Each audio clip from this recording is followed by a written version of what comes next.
The night sky is the oldest storybook in human history.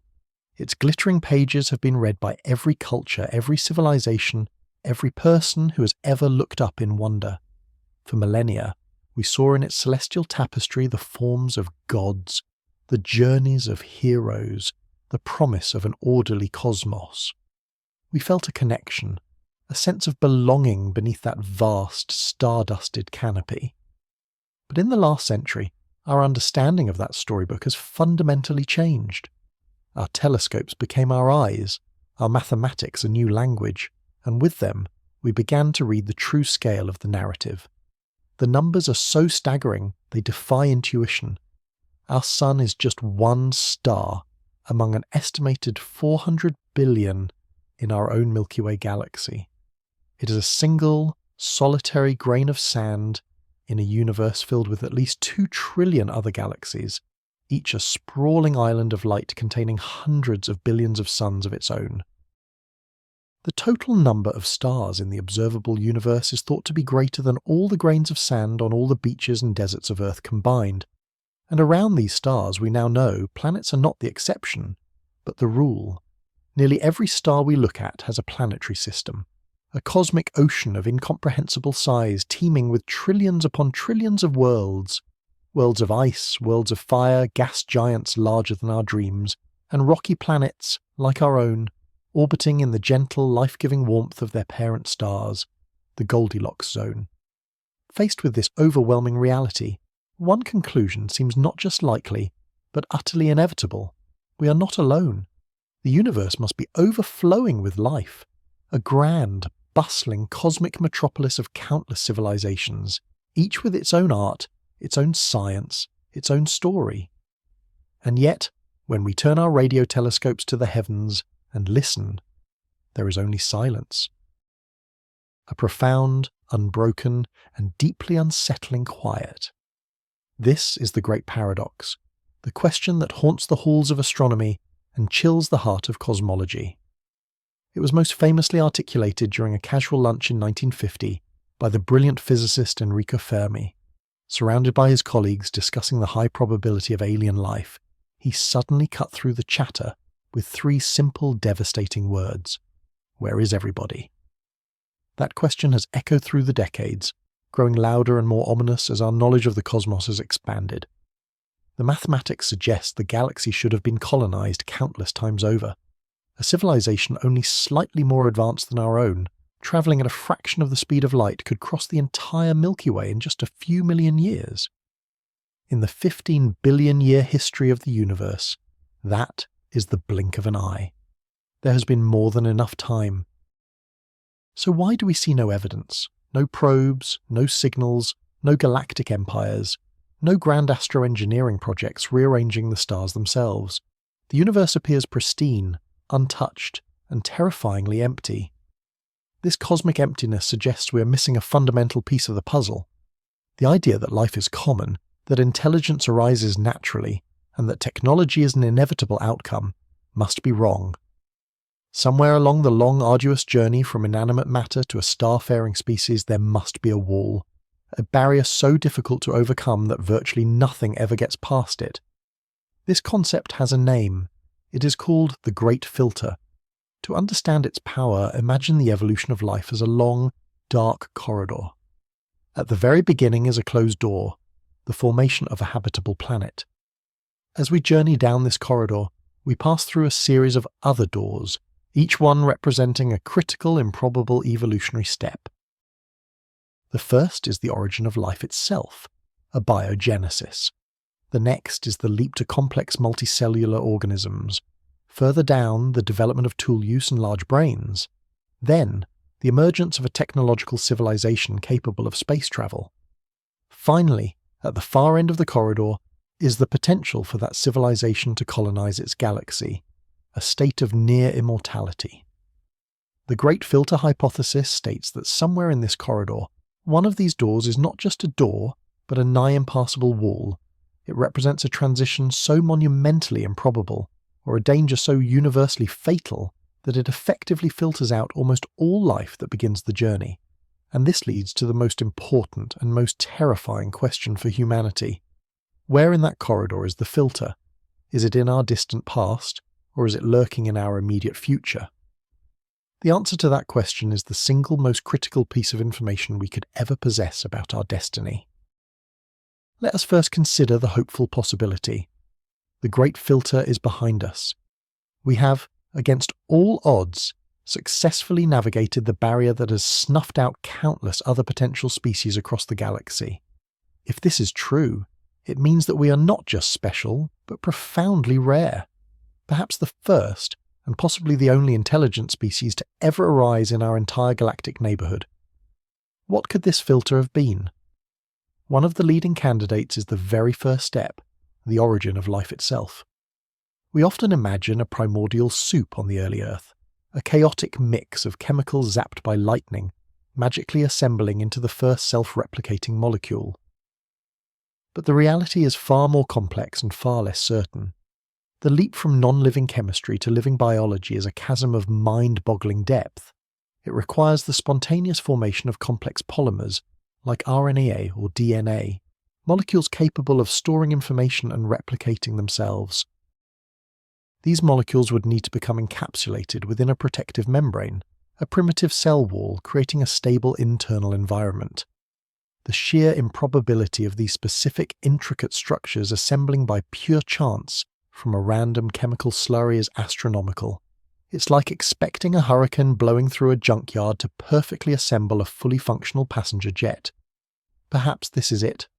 Perhaps the laws of chemistry and physics make the spontaneous generation of life a 1 in a trillion event. The universe may be filled with sterile, beautiful worlds, but the spark of life itself is the ultimate cosmic lottery ticket. And we, on this small blue planet, are its sole, solitary winners. But what if simple life is common? What if microbes are scattered across the cosmos on countless worlds, painting them in alien hues? Perhaps the great filter is the next monumental step, the jump from simple prokaryotic cells like bacteria to complex eukaryotic cells, the building blocks of all animals, plants and fungi. This transition, on Earth, was not a gradual evolution. It appears to have been a singular freak accident. For nearly 2 billion years, life on Earth was nothing but a monotonous slime of bacteria. Then, in a moment of extraordinary serendipity, one simple cell ingested another, but instead of digesting it, formed a symbiotic partnership. The ingested microbe became the mitochondrion, the power plant of the cell, unlocking a torrent of energy that made all future complexity possible. This event, known as endosymbiosis, may be the true bottleneck. It might require such a specific, improbable set of circumstances that it has happened only once in our galaxy's history. Without this fluke occurrence, life would forever remain in a microbial state, incapable of developing the nervous systems, brains and bodies necessary for higher intelligence.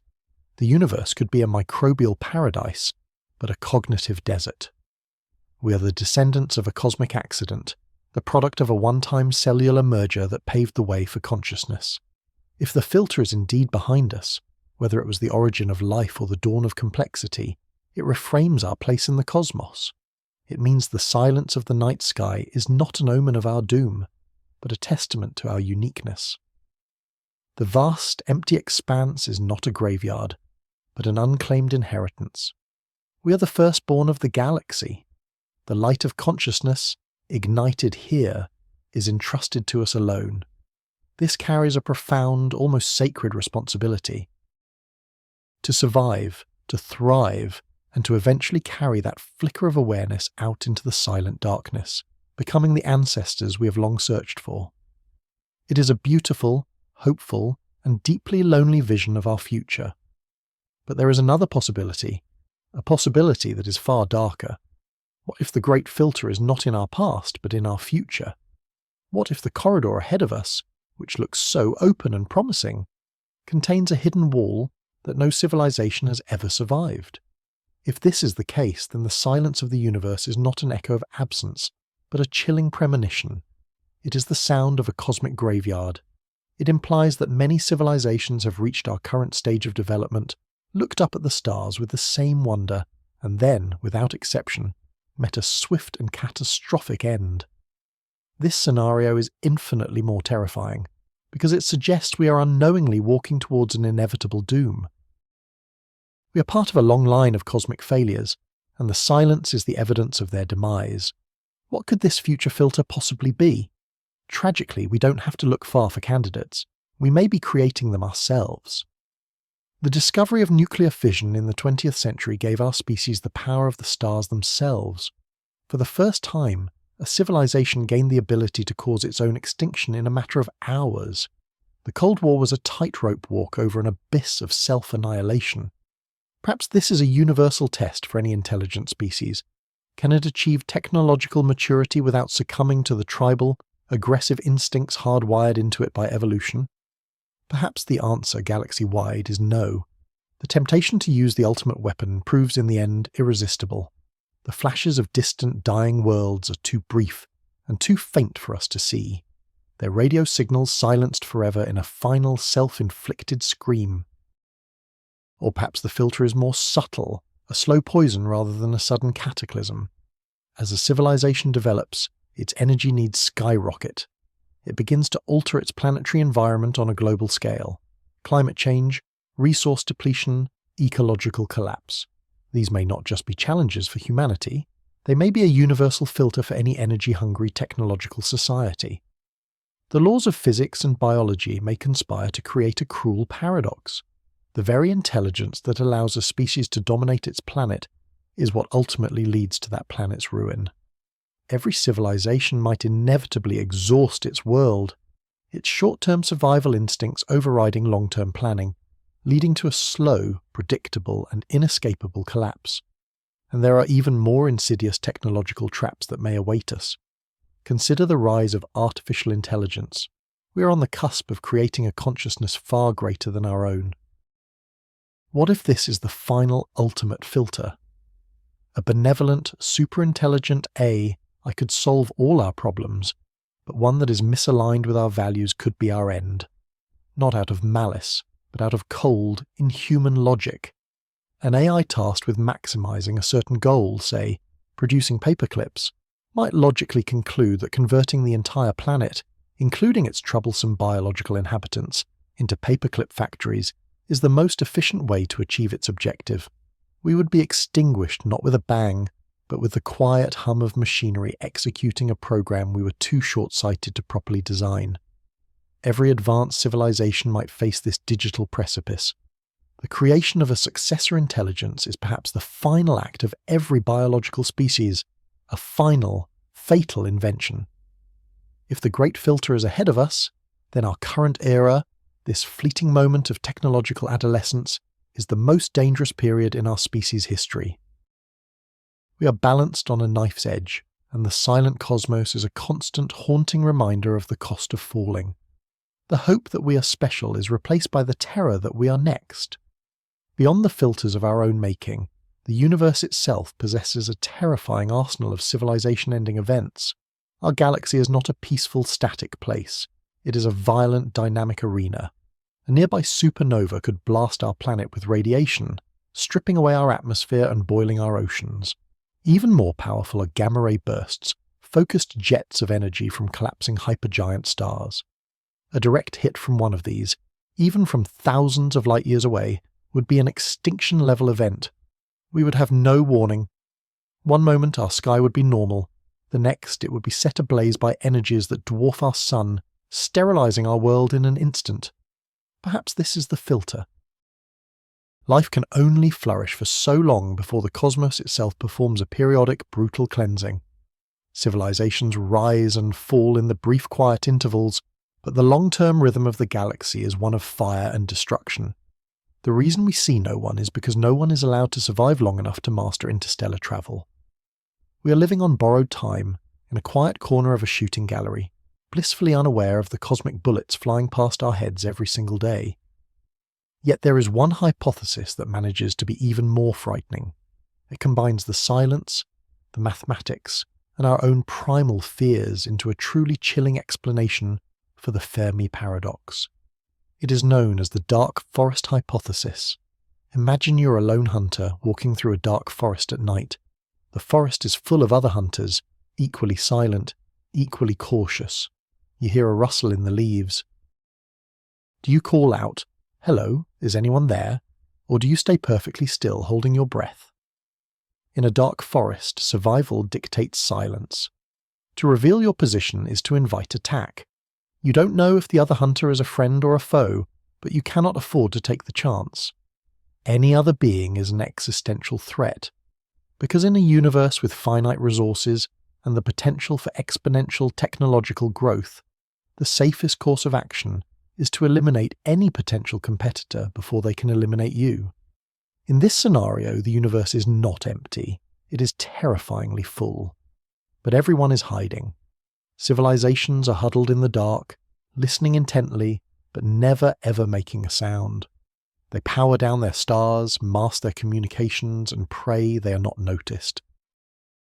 The moment a young, naive species like ours begins broadcasting its existence into the cosmos, with radio, with television, with powerful astronomical signals, it is like a child shouting in the middle of that dark, silent forest.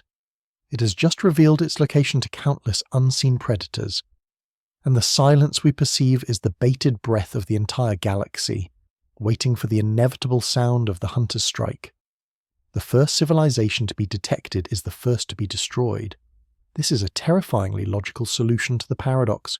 It means our attempts at MET, messaging extraterrestrial intelligence, are not just naive, but potentially species suicidal. It means the silence is a sign of intelligence, not its absence. The oldest, wisest civilizations are the quietest. They are the ones who understand the single, brutal rule of the cosmic forest: survive by staying hidden. We, in our innocence, have been shouting at the cosmos for a century. The only question is whether anyone has heard us yet. Of course, there are other, more exotic possibilities. Perhaps the silence has a less menacing explanation. The zoo hypothesis suggests that we are being deliberately isolated, that a galactic federation of advanced species has declared Earth a nature preserve. They observe us from afar, as we might observe an uncontacted tribe in the Amazon, bound by a strict non-interference directive. They are waiting for us to reach a certain level of technological or ethical maturity before making contact. The silence, in this case, is the sound of a carefully maintained quarantine. Or perhaps the issue is one of perception. An ant colony living at the base of a superhighway construction project is completely unaware of the vast, complex civilization all around it. Its senses, its entire reality, cannot comprehend the existence of the highway, the cars, the humans building it. What if we are the ants? What if an advanced civilization operates on principles of physics we have yet to discover? They may communicate using neutrinos or gravitational waves, or by manipulating dimensions we cannot perceive. Their existence might be all around us, woven into the fabric of space-time, but we lack the sensory organs to even notice. The universe might be a bustling city, and we are simply deaf and blind. Another humbling thought is that we may simply be uninteresting. A truly ancient, godlike civilization may have explored the galaxy billions of years ago. They catalogued every star, every planet, and found nothing but microbes and primitive life. Having seen all there is to see, they may have transcended physical reality, uploading their consciousness into a computational substrate, or moving their entire existence into a different plane of being. The silence we hear is the sound of an empty house, its previous occupants having long since moved on to grander things, leaving behind only faint, ghostly echoes of their passage. And so we are left where we began, staring up at the same silent stars, but with a new and profound sense of unease. The storybook of the night sky now contains a final, unanswered chapter. The possibilities branch before us, each one reshaping our understanding of ourselves and our place in the cosmos. On one path lies the staggering loneliness of being first, a universe empty of all but us, a vast and silent stage on which the drama of humanity is the only play. This path bestows upon us an almost unbearable responsibility: to safeguard the only spark of consciousness the galaxy has ever known, to carry it forward through the deep future, and to not, through foolishness or misfortune, let it be extinguished. On the other path lies the existential terror of the great filter. the conclusion that we are not first but simply next in a long line of failures. This path suggests our civilization is a fleeting anomaly, doomed by the laws of nature, by the flaws in our own character, or by the ruthless logic of a dark, predatory cosmos. It turns our greatest achievements into potential instruments of our own demise, and makes the silence of space a chilling countdown clock. Our every advancement is a step closer to the wall that has stopped everyone else. We stand at a unique moment in history, a fragile genesis, suspended between these two overwhelming possibilities. We have, for the first time, the ability to read the cosmic story, and the dawning, terrifying realization that we might be its only author, or its final, tragic character. The silence of the universe is not a blank canvas, it is a mirror, and in it we see reflected our greatest hopes, our deepest fears, and the profound, uncertain fate of our species. The question is no longer just, where is everybody? It is now, who are we? Are we the seeds of a galactic dawn, or are we the ghosts of a cosmic twilight, living out the final fleeting moments before we too fade into the great, terrifying and eternal silence?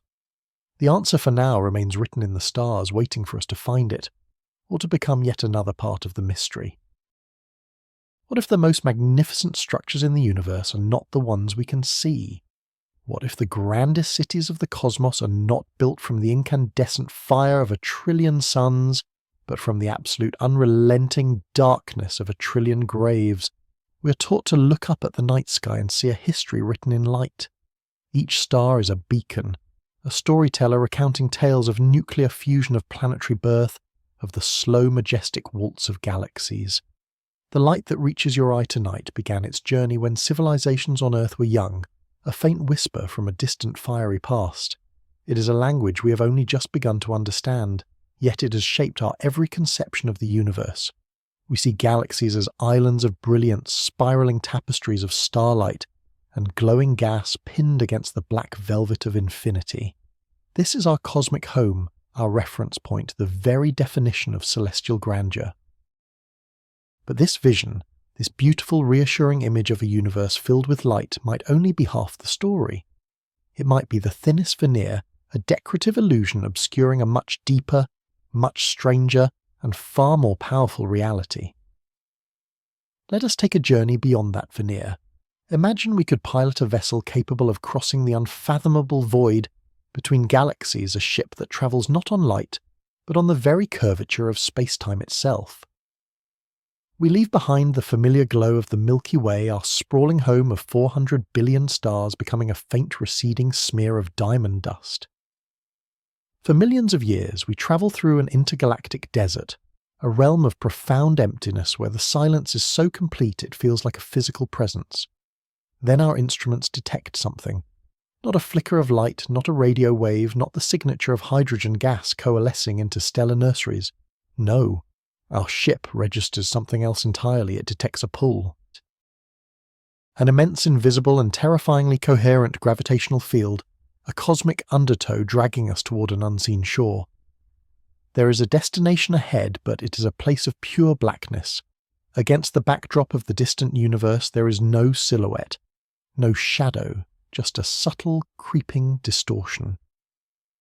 The light from galaxies, 1 billion light-years behind our target, begins to bend, to warp, as if seen through a celestial lens of impossible size. This is the first sign that we are approaching a place that breaks all the rules. As we draw closer, the distortion intensifies. The universe behind our destination is smeared into arcs and rings of ethereal, ghostly light, an Einstein ring on a galactic scale. It is a silent cosmic scream, the light of faraway objects being tortured by a gravitational presence of unimaginable mass. Yet as we stare into the heart of this gravitational anomaly, we see nothing. No central bulge of ancient stars, no swirling arms of blue-white giants, no nebulae blushing pink with the energy of newborn suns. There is only the void. We have arrived at a galaxy with no stars, a metropolis constructed exclusively from black holes. You are now crossing the threshold into a kingdom of pure gravity, a civilization of singularities. What does it feel like to be inside the familiar comforts of astrophysics are gone? There is no starlight to warm the hull of our ship, no solar wind to measure. The silence is absolute a pressure on the soul, but it is not empty. Far from it. This place is teeming with a population of ghosts. All around us in every direction are the invisible inhabitants of this dark galaxy. Stellar mass black holes, the collapsed remnants of stars that might have lived and died in a different, more conventional galaxy long ago, drift like cosmic predators. Each one is a point of perfect darkness, a gravitational pearl weighing several times the mass of our sun, yet compressed into a sphere only a few kilometers across. They are silent, and they are deadly. Get too close, and the tidal forces would shred our ship into a stream of atoms, a final unheard scream into the abyss. We can't see them directly, but we can see their effects. Occasionally a flicker of intense energy erupts in the darkness. A captured rogue planet or a wandering asteroid straying too close to one of these gravitational phantoms is torn apart in a final brilliant flare of radiation. For a brief glorious moment, an accretion disk of superheated matter ignites around the black hole's event horizon, a celestial blowtorch that illuminates the surrounding void before being swallowed forever. These are the only lighthouses in this eternal night, momentary flashes of cataclysm that betray the locations of the unseen monsters that lurk in the dark. And these smaller black holes are merely the common citizens of this impossible metropolis. Deeper within our instruments begin to register even more powerful gravitational sources, entities of a different order of magnitude. These are the intermediate mass black holes, the missing link in cosmic evolution, weighing thousands or even tens of thousands of solar masses. Here in this starless realm they roam as celestial barons, their gravitational reach extending for light years. They are the anchors of their local domains, holding smaller black holes in complex weaving orbits. We witness a silent ballet of gravitational warfare. Two stellar mass black holes locked in an ancient orbital dance spiral ever closer to one another. Their waltz accelerates, they are whipping around a common center, at nearly the speed of light, warping the very fabric of space-time around them. They are not emitting light, but they are screaming in a different language. They are broadcasting gravitational waves, ripples in the cosmos, a symphony of space-time sung, at a frequency we are only just learning to hear. As they merge, a shudder propagates through the universe, a convulsion of pure gravity that carries away a portion of their mass as raw energy. In that single silent instant, more energy is released than by all the stars in all the galaxies of the observable universe combined. And then there is only one larger black hole, and the silence returns deeper than before. This entire structure, this city of silent, invisible titans, is itself in orbit. At the very center of it all, where the core of a normal galaxy would house a supermassive black hole surrounded by a dense cluster of ancient stars, there is only the ultimate sovereign of this dark empire. A true monster, a supermassive black hole of billions of solar masses, a gravitational gyroscope holding the entire starless galaxy in its thrall. We cannot approach it. Even from this distance, its presence is overwhelming a well of space-time so deep that it dictates the destiny of everything for 1,000,000 light-years in every direction. The other black holes, from the smallest to the largest, are all caught in its majestic, inexorable orbit. They are courtiers circling a dark throne, a royal court of collapsed matter and infinite density. This is a galaxy not of fusion, but of fission and consumption. It doesn't create light, it devours it. It doesn't foster life, it enforces a sterile, perfect order governed by the cold, clean mathematics of general relativity. It is the universe's ultimate feudal system, a hierarchy of gravity from the smallest collapsed star to the incomprehensible singularity at its heart. Now we pull back from this speculative journey, our ship retreating from the edge of this theoretical abyss. The warped light of the background universe straightens out. The pull of the dark galaxy fades. And we must ask the fundamental question that shatters our cosmic perspective: could such a place actually exist? Is this merely a flight of science fiction, a gothic fantasy painted on a cosmic canvas? Or does this chilling, magnificent vision represent a genuine possibility, a new class of object that has been hiding in plain sight, or rather in plain darkness all along? To even consider this possibility requires us to discard our most basic astronomical assumptions. A galaxy, by its very name, derived from the Greek for milky, a direct reference to the appearance of the Milky Way is defined by its stars. Stars are the engines of galactic evolution. Their light illuminates the gas and dust from which new generations of stars are born. Their stellar winds and supernova explosions enrich the cosmos with heavy elements, the very building blocks of planets and of life itself. A galaxy in our experience is a luminous, dynamic, self-perpetuating system of creation. The object we have just visited is its antithesis. It is a sterile, dark, and seemingly eternal system of gravitational stasis. It is an end state, a cosmic cemetery. To call it a galaxy feels like a contradiction in terms, yet it possesses the two most fundamental properties of a galaxy: immense gravitationally bound mass and a coherent rotating structure. It has the architecture of a galaxy, the invisible scaffolding, but it is utterly devoid of the luminous population we expect to see. This paradox forces us to confront a profound question. What is the true nature of a galaxy? Is it the stars we see, or is it the gravity we can't? For decades, we have been haunted by a similar puzzle on a much larger scale. We have observed that the galaxies we can see are spinning too fast. The stars on their outer edges are moving with such velocity that the gravity of all the visible matter, all the stars, gas and dust, should be insufficient to hold them in their orbits. By all rights, these galaxies should have flown apart billions of years ago. They have not. There must be something else there, an invisible substance, a source of immense gravity that permeates and surrounds every galaxy, including our own. We call it dark matter. This mysterious component of the universe is the ultimate ghost. It does not emit, absorb, or reflect any light. It interacts with our world, with our very bodies, only through the subtle, persistent pull of gravity. And it is not a minor ingredient in the cosmic recipe. All the stars, planets, asteroids, and shimmering nebulae, everything we have ever seen through a telescope, everything we call matter, accounts for a mere 5% of the universe. The rest is a combination of dark energy, the force driving cosmic expansion, and this enigmatic dark matter which makes up about 27% of the cosmos.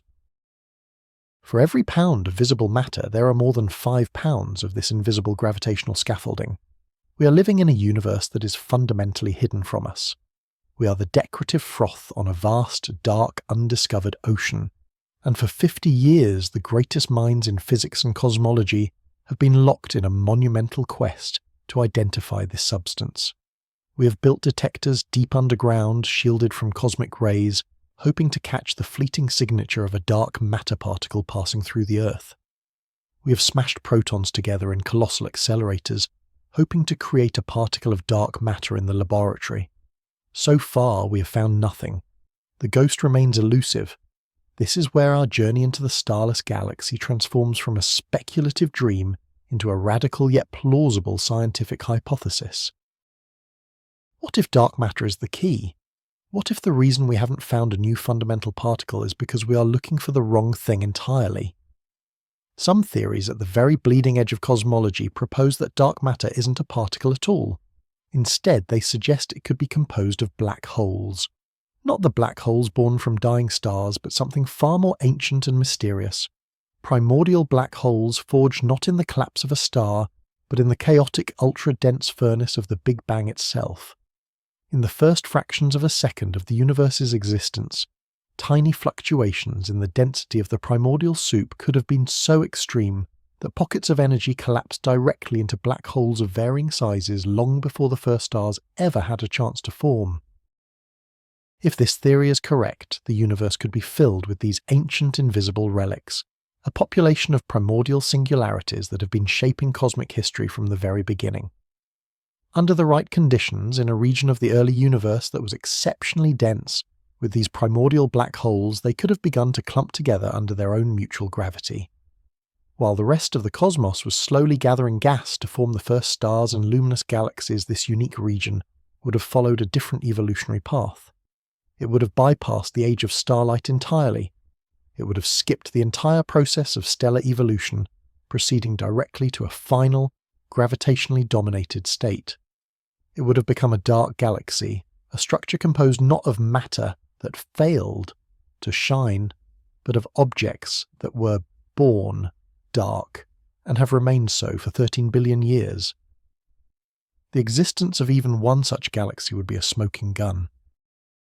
It would be the single greatest cosmological discovery in history, a profound and revolutionary confirmation of our theories about the universe's first moments.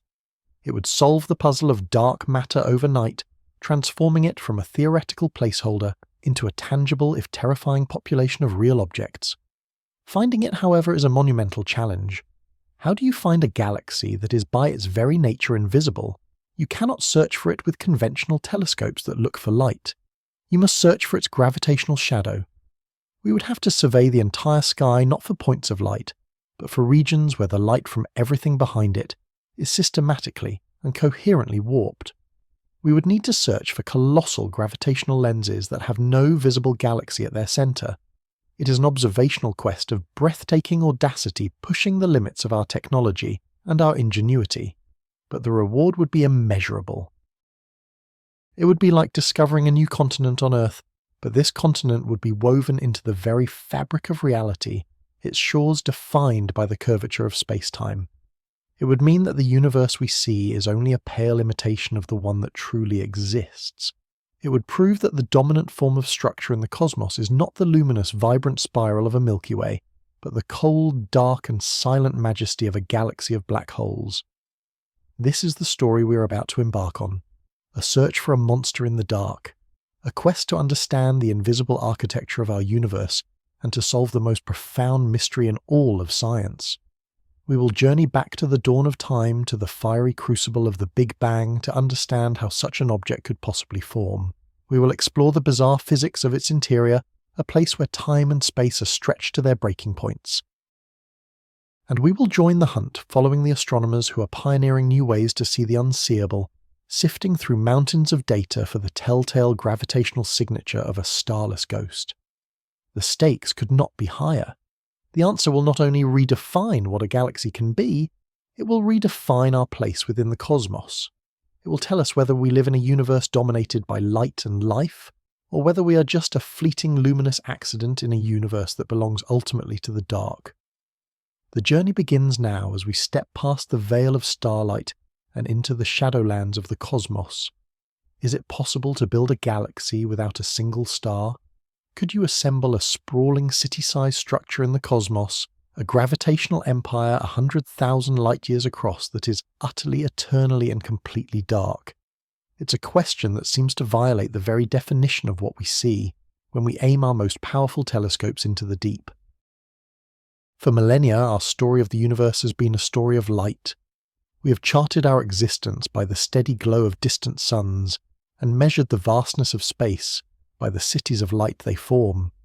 These are the galaxies, the fundamental architecture of the cosmos.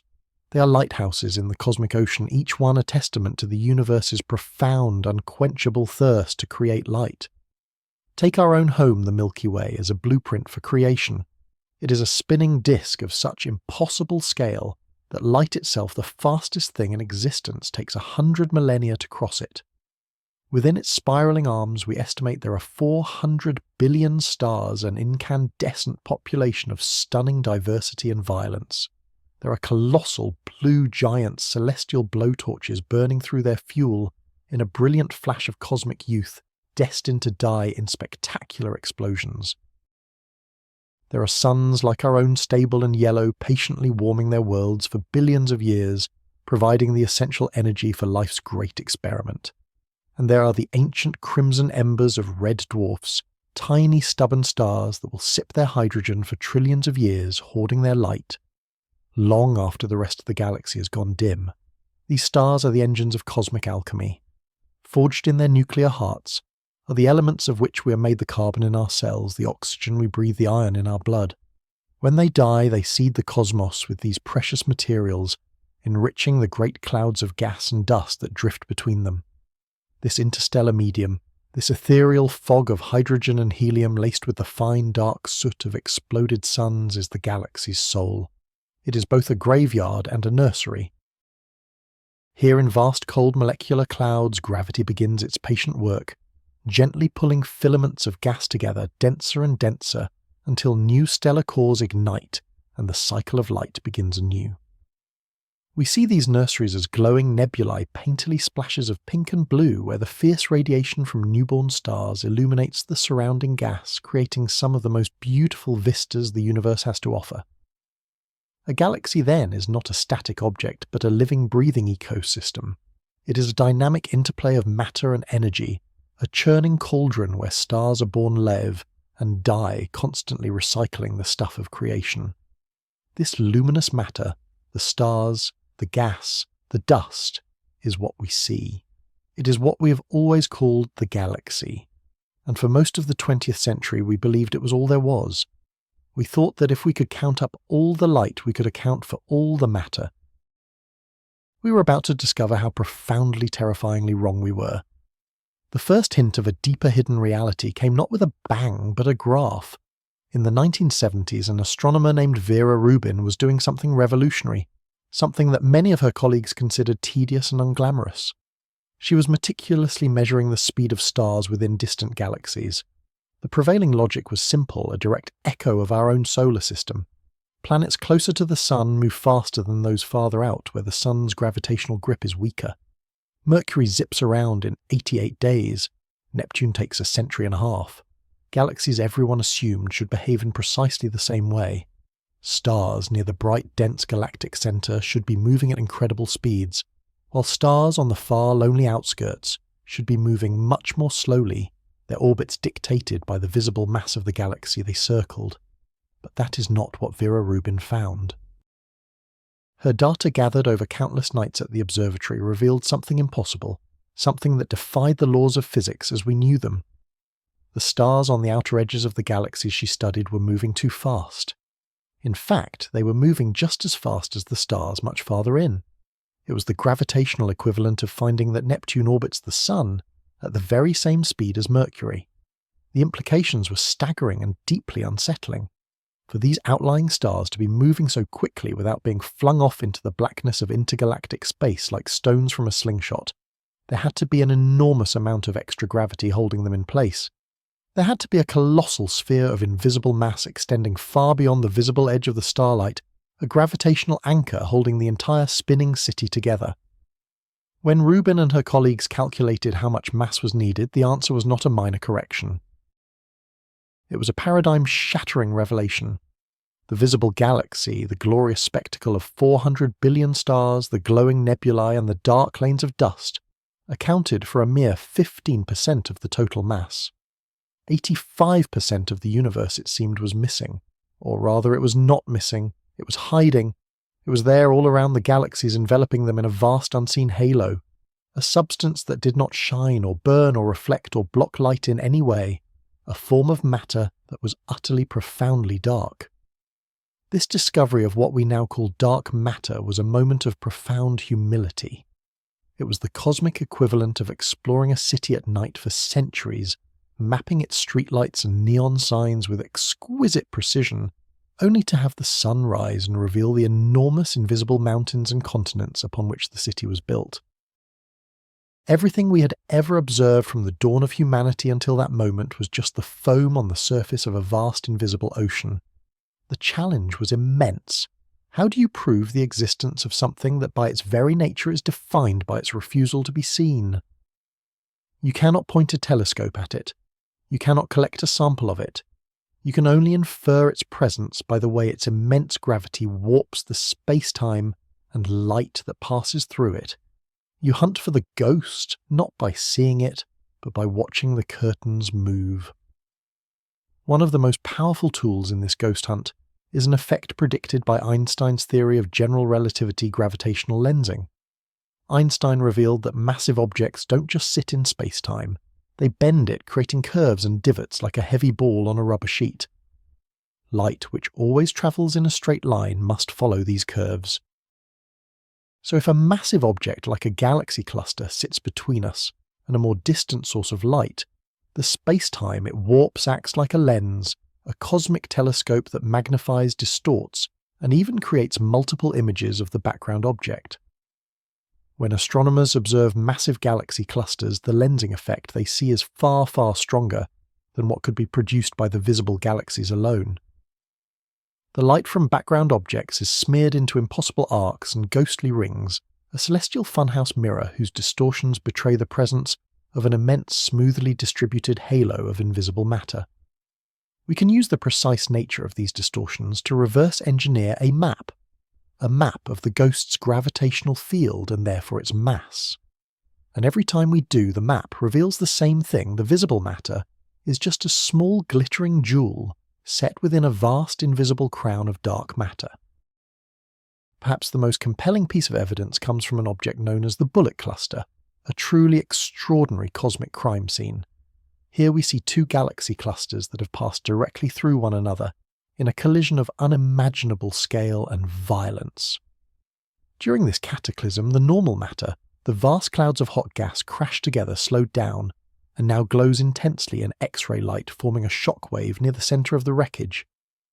But the dark matter, which does not interact with anything except gravity, behaved very differently. The vast halos of dark matter from each cluster seem to have passed straight through each other like ghosts, continuing on their original paths, completely unfazed by the collision of normal matter. Using gravitational lensing, we can map the location of the mass in the system, and we find that most of the mass is not where the glowing gas is. Instead, it is located in two distinct clumps on either side of the collision, perfectly co-located with the galaxies where the dark matter should be. The bullet cluster gives us a clear, unambiguous separation of normal matter from dark matter. It is the universe's smoking gun. The ghost has been caught on camera, its silhouette outlined by warped starlight. The evidence is now overwhelming, drawn not just from spinning galaxies and distorted light, but from the very cradle of the universe itself. When we look at the cosmic microwave background radiation, the afterglow of the Big Bang, we're seeing a baby picture of the cosmos taken when it was just 380,000 years old. This ancient light is not perfectly uniform. It is mottled with tiny fluctuations in temperature-minute hot and cold spots that represent seeds of density. These were the seeds that would over billions of years grow into the vast structures of galaxies and galaxy clusters we see today. But our supercomputer simulations, which can model the evolution of the universe with breathtaking accuracy, deliver a stunning verdict. If the universe had only contained the normal baryonic matter, we know there simply would not have been enough time for gravity to pull that matter together to form the galaxies we inhabit. The initial fluctuations were too small. The expansion of the universe was too fast. The simulations only work, they only produce a universe that looks like our own if there was a pre-existing invisible scaffolding of dark matter. This dark matter, 5 times more abundant than normal matter, began clumping together long before the first atoms even formed. It created deep, gravitational wells, cosmic potholes into which normal matter could later fall, accelerating the process of galaxy formation. Without dark matter, there would be no Milky Way, there would be no Sun, there would be no Earth. We owe our very existence to a substance we have never seen and do not understand. This realization has launched one of the greatest scientific quests in human history, the hunt for the dark matter particle. For decades, the leading suspect was a class of hypothetical particles known as WIMPs, or weakly interacting massive particles. The theory was elegant. WIMPs would have been produced in vast numbers in the hot dense soup of the early universe. They would be heavy, slow-moving, and as their name suggests, they would only interact with normal matter through gravity, and the weak nuclear force making them nearly impossible to detect. Physicists have built breathtakingly sensitive experiments to search for them. Deep underground in mines and tunnels shielded by kilometers of solid rock from the constant rain of cosmic rays, scientists have built vats of supercooled liquid xenon or arrays of pristine germanium crystals. The hope is that just once in a great while a WIMP from the galaxy's halo drifting through the Earth, through the rock, through the experiment itself, might score a direct hit on an atomic nucleus, producing a minuscule flash of light or vibration, a whisper of its passage. Billions of dollars and decades of searching have passed. The experiments have grown ever more sensitive, ruling out vast swathes of possibilities. And yet they have found nothing, only a profound, deafening silence. The persistent lack of a signal has pushed physicists to consider other, even more exotic possibilities. Perhaps dark matter is not a WIMP but an axion. These are hypothetical particles that are almost unimaginably lightweight, billions of times less massive than an electron and even more ghostly. They are less like individual particles and more like a vast coherent wave sloshing gently throughout the galaxy. Detecting them requires a completely different strategy using incredibly powerful magnetic fields to try and coax an axion to transform into a single, detectable photon of light. The search is on, but the challenge is monumental. We are searching for a ghost, and our best efforts have so far only deepened the mystery, leaving us to wonder if we're even looking for the right kind of ghost. What if the answer isn't a new exotic particle from beyond our current theories? What if dark matter isn't a feebly interacting something, but a powerfully interacting nothing? What if the solution has been lurking in our cosmic backyard all along? A conclusion so simple, so dark, and so terrifyingly familiar that we have been reluctant to fully embrace it. Let us consider a truly radical idea. What if dark matter is made of black holes? Not the kind of black holes we know best, the stellar mass behemoths left behind, when giant stars exhaust their fuel and collapse under their own weight. Those are made of normal baryonic matter and we can account for them. Instead, we are talking about something much older, much stranger. Primordial black holes, or PBHs. These are not the children of dying stars. They are children of the Big Bang itself. In the very first second of the universe's existence, the cosmos was a place of unimaginable density and violent fluctuation. It is theoretically possible that in some regions the primordial plasma was so incredibly dense that it spontaneously collapsed under its own gravity, directly forming black holes without ever having been a star. These primordial black holes could have formed with a vast range of masses from the weight of an asteroid to thousands of times the mass of our Sun. And once formed, they would be fantastically stable, persisting for eons. They would be the perfect dark matter candidate. They are made of the same protons and neutrons as us, but they were locked away inside an event horizon before the era of cosmic nucleosynthesis, the process that forged the light elements in the early universe.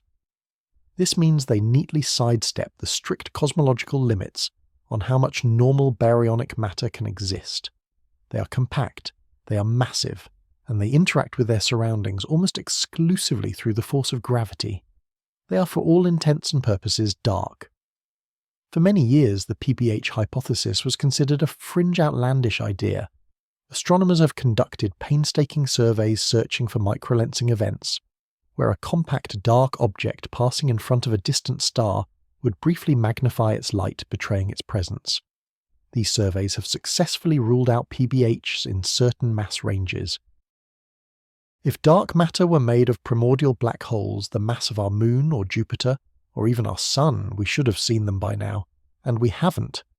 Furthermore, very small primordial black holes, those less massive than a mountain, would have evaporated by now through a process known as Hawking radiation, their departure marked by a final flash of gamma rays we have not detected. But in this cosmic game of hide and seek, a few tantalizing windows remain open. There are specific mass ranges, one around the mass of a large asteroid and another between 10 and 100 times the mass of the Sun, that are not yet ruled out by our observations. And in recent years, a stunning new clue has emerged from the darkness. Gravitational wave observatories like LIGO and Virgo have begun to hear the universe detecting the faint chirps of space-time ripples from colliding black holes. Some of the black holes they have detected are in a curious mass range around 30 to 50 solar masses, larger than what is easily explained by the collapse of a single star in our modern universe. Could these be the echoes of primordial black holes finally colliding after 13 billion years of silently orbiting one another in the dark? The question hangs in the air, a thrilling and disquieting possibility. We have built our understanding of the cosmos on a foundation of light.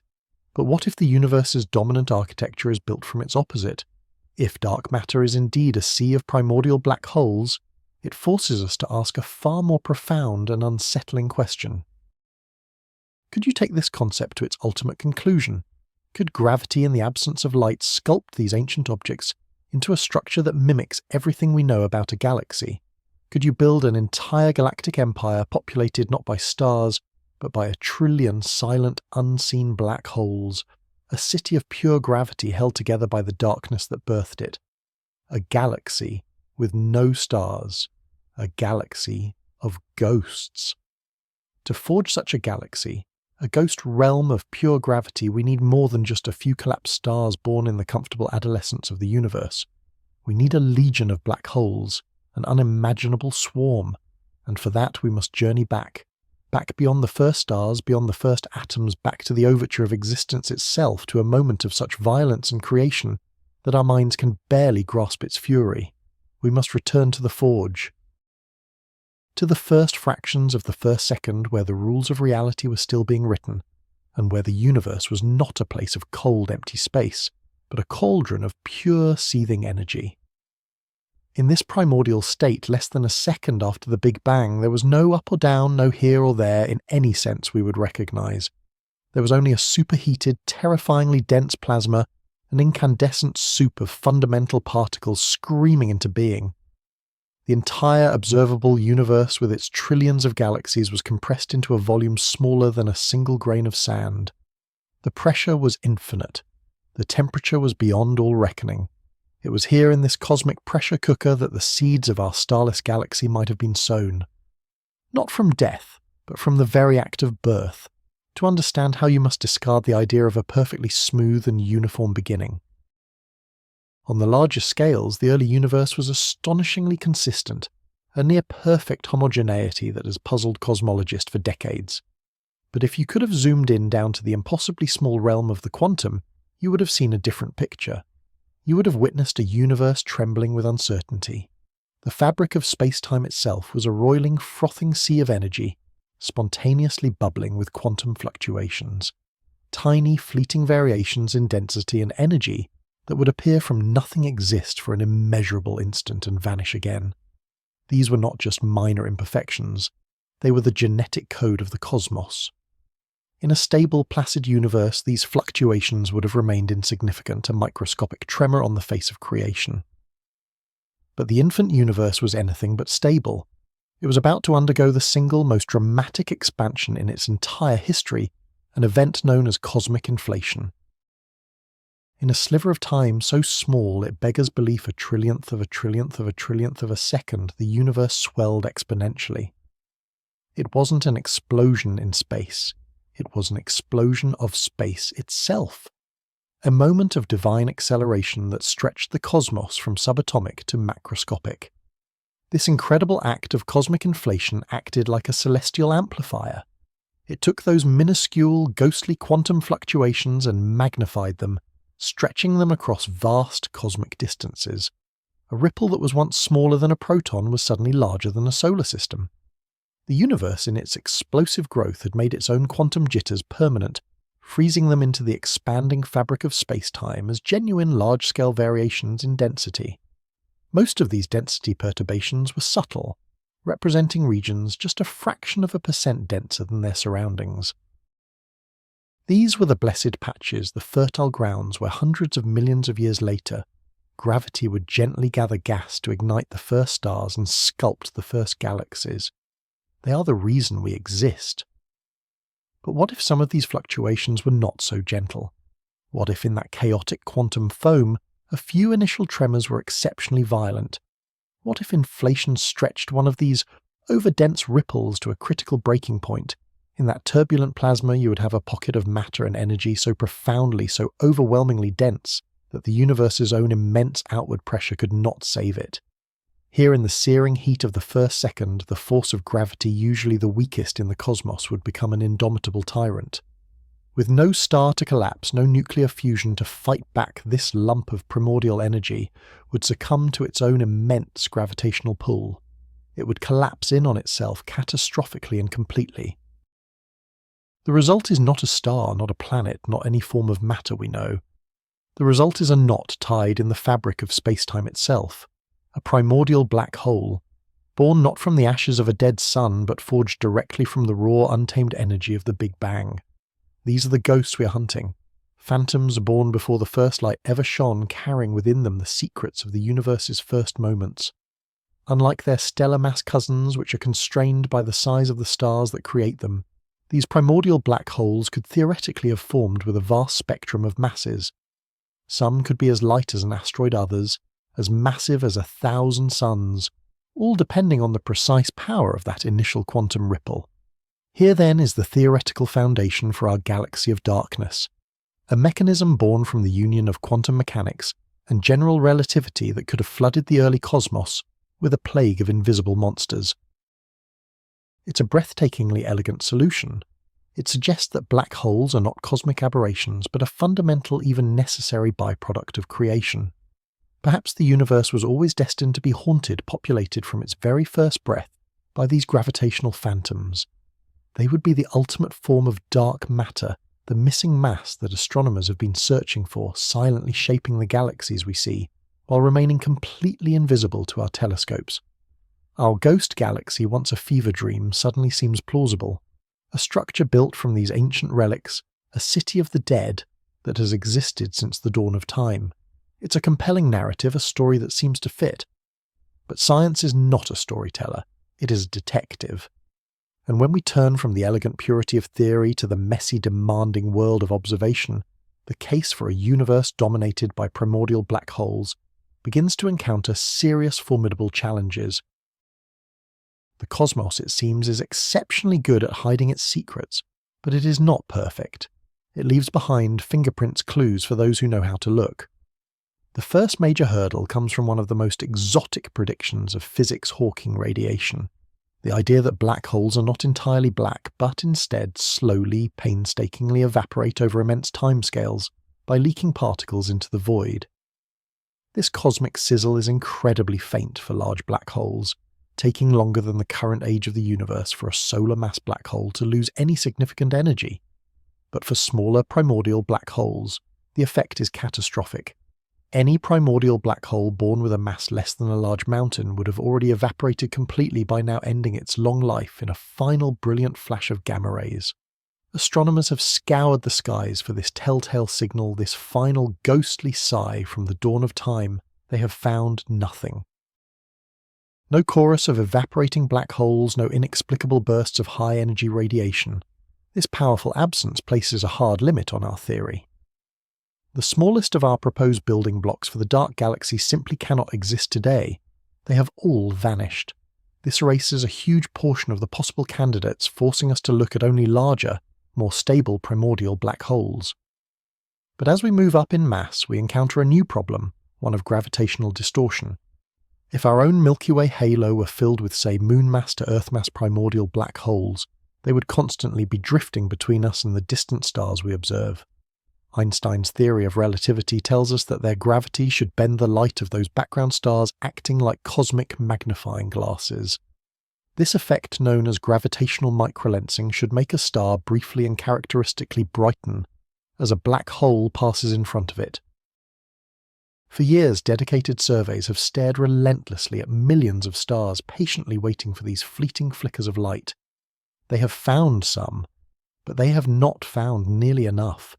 The number of observed microlensing events is orders of magnitude lower than what we would expect if all of the galaxy's dark matter were composed of these compact objects. The verdict from these meticulous observations is stark primordial black holes in this specific mass range from the mass of the Moon up to 100 times the mass of the Sun cannot be the dominant component of dark matter. The sky is simply too quiet, too stable. The gravitational lenses are missing. We are being cornered. The very small ones evaporated. The medium-sized ones are ruled out by microlensing. So what about the truly massive ones, primordial black holes born with hundreds or even thousands of solar masses? Surely these titans would be too rare to be caught by microlensing surveys. Here we face yet another observational wall, this time built from the oldest light in the universe, the cosmic microwave background. This faint pervasive afterglow of the Big Bang is a snapshot of the universe when it was just 380,000 years old. It is an image of pristine, almost perfect uniformity. If a significant population of massive primordial black holes had existed back then, they would have been cosmic wrecking balls tearing through the primordial plasma. Their immense gravity would have dragged in surrounding matter, creating superheated accretion disks that would blaze with X-rays and other forms of high-energy radiation. This inferno of activity would have injected enormous amounts of energy into the young universe, distorting that pristine snapshot of the cosmic microwave background in ways that would be unmistakable to our modern instruments. Furthermore, this process of accretion would continue through cosmic history. These wandering giants would heat up gas in dwarf galaxies and disturb the delicate orbits of stars in ancient globular clusters. We have searched for these signatures. The Planck satellite mapped the ancient light with unprecedented precision. We have studied the temperature of intergalactic gas and the dynamical stability of the oldest star systems. Again and again, the universe gives us the same answer: silence. We see no evidence of this widespread heating. We find no sign of the gravitational disruption that should be there. The constraints are tight like a closing fist. Every observation we make, every piece of data we collect seems to add another lock to the door, making it harder and harder for a vast population of primordial black holes to exist. So we find ourselves at a profound and deeply unsettling impasse. The theory is beautiful, born from the most fundamental physics we know. The idea of a ghost galaxy built from the universe's firstborn objects is poetically irresistible, and yet the evidence seems to scream that it is impossible. The universe appears to have been swept clean. The smallest have died out, the medium are not seen, and the largest should have left scars on creation that we simply do not find. The grand hypothesis that primordial black holes are the sole solution to the dark matter mystery, and thus the material for our starless galaxy, appears to be crumbling under the weight of observational fact. Is this the end of our journey? Is the starless galaxy just a figment of our imagination, a fascinating but ultimately failed idea? The case seems bleak. We have a motive and a murder weapon, a theoretical origin for these phantoms, but no bodies. And all the available forensic evidence suggests the crime never even took place. The detective work of astrophysics points to an empty room, a silent cosmos devoid of the ghosts we are so desperate to find. It feels like a definitive final answer, a cosmic dead end. But the universe is rarely so simple, and the story of science is not one of open and shut cases, but of mysteries that deepen with every new clue. While the evidence rules out primordial black holes being all of the dark matter in most scenarios, it has not ruled them out completely. Within these vast, restrictive walls of evidence, there remain intriguing windows of possibility, narrow corridors of mass and abundance, where these elusive creatures might still be hiding. Perhaps they are not the all-encompassing solution we imagined. Perhaps they are something more subtle, more complex. And perhaps our methods for searching have been looking in the wrong places for the wrong kind of ghost. The case is not closed. It has just become infinitely more challenging, and in doing so, infinitely more interesting. We are not looking for a simple answer anymore. We are looking for a loophole in the laws of nature. And so, for generations, the very notion was relegated to the fringes a ghost story told by cosmologists around a dying fire. It was a mathematical curiosity, an elegant but empty equation. A galaxy of black holes without a single star to light its abyssal corridors seemed like a fundamental violation of cosmic reason. A tree without leaves, a heart without blood. After all, we had always believed that gravity needed a seed, a kernel of ordinary matter around which it could gather the darkness. Galaxies in our grand and unfolding story were built by stars. They were the architects, the engineers, the engines of creation, and dark matter was simply the scaffolding upon which their luminous cities were constructed. The idea that you could have the scaffolding without the city, that the darkness itself could coalesce into a self-sustaining metropolis of pure gravity, felt less like science and more like a fever dream. It was a concept so profoundly alien that it lingered only in the footnotes of obscure papers, a testament to the boundless imagination of theorists, but not a serious contender for reality. For an object to exist in our universe, we reasoned it had to participate. It had to announce itself with light, with energy, with some form of interaction beyond the cold, indifferent pull of its own mass. A silent, invisible galaxy was a contradiction in terms and ontological paradox. It was an object defined only by its absence, and science, for the most part, is the study of what is present. The evidence was all around us. Wherever we found a great concentration of mass, we found light. We saw the brilliant blaze of quasars, the sprawling arms of spirals, the gentle glow of elliptical cities of suns. The universe screamed its existence at us across a symphony of wavelengths. To suggest that an equal, perhaps greater creation could exist in perfect eternal silence was to challenge the very grammar of the cosmos we thought we understood. The consensus was firm, a bulwark of established theory, against which such waves of speculation would inevitably break and dissipate. Our models were clear, our observations consistent. The universe, while mysterious, was not thought to be duplicitous. But even the most formidable walls of scientific consensus are not built on solid bedrock. They are built on the shifting sands of observation and theory, and sometimes tremors from the deepest foundations of physics can create cracks. And through those cracks, the most outlandish ideas can begin to seep. For us, the tremors began not with a bang, but with a whisper, a persistent nagging anomaly in our understanding of the universe's very first moments. The standard story of creation. The Big Bang was one of almost impossible smoothness. The cosmic microwave background radiation. The afterglow of that first fire shows us a universe that was astonishingly uniform, with temperature variations of only 1 part in 100,000. From this near-perfect homogeneity, gravity had to slowly, painstakingly gather matter together over hundreds of millions of years to build the first stars and galaxies. It was a slow, bottom-up process, a patient construction project on a cosmic scale. This model, elegant and powerful, explained so much of what we see. But it also had its own ghosts, its own dark corners where the numbers didn't quite add up.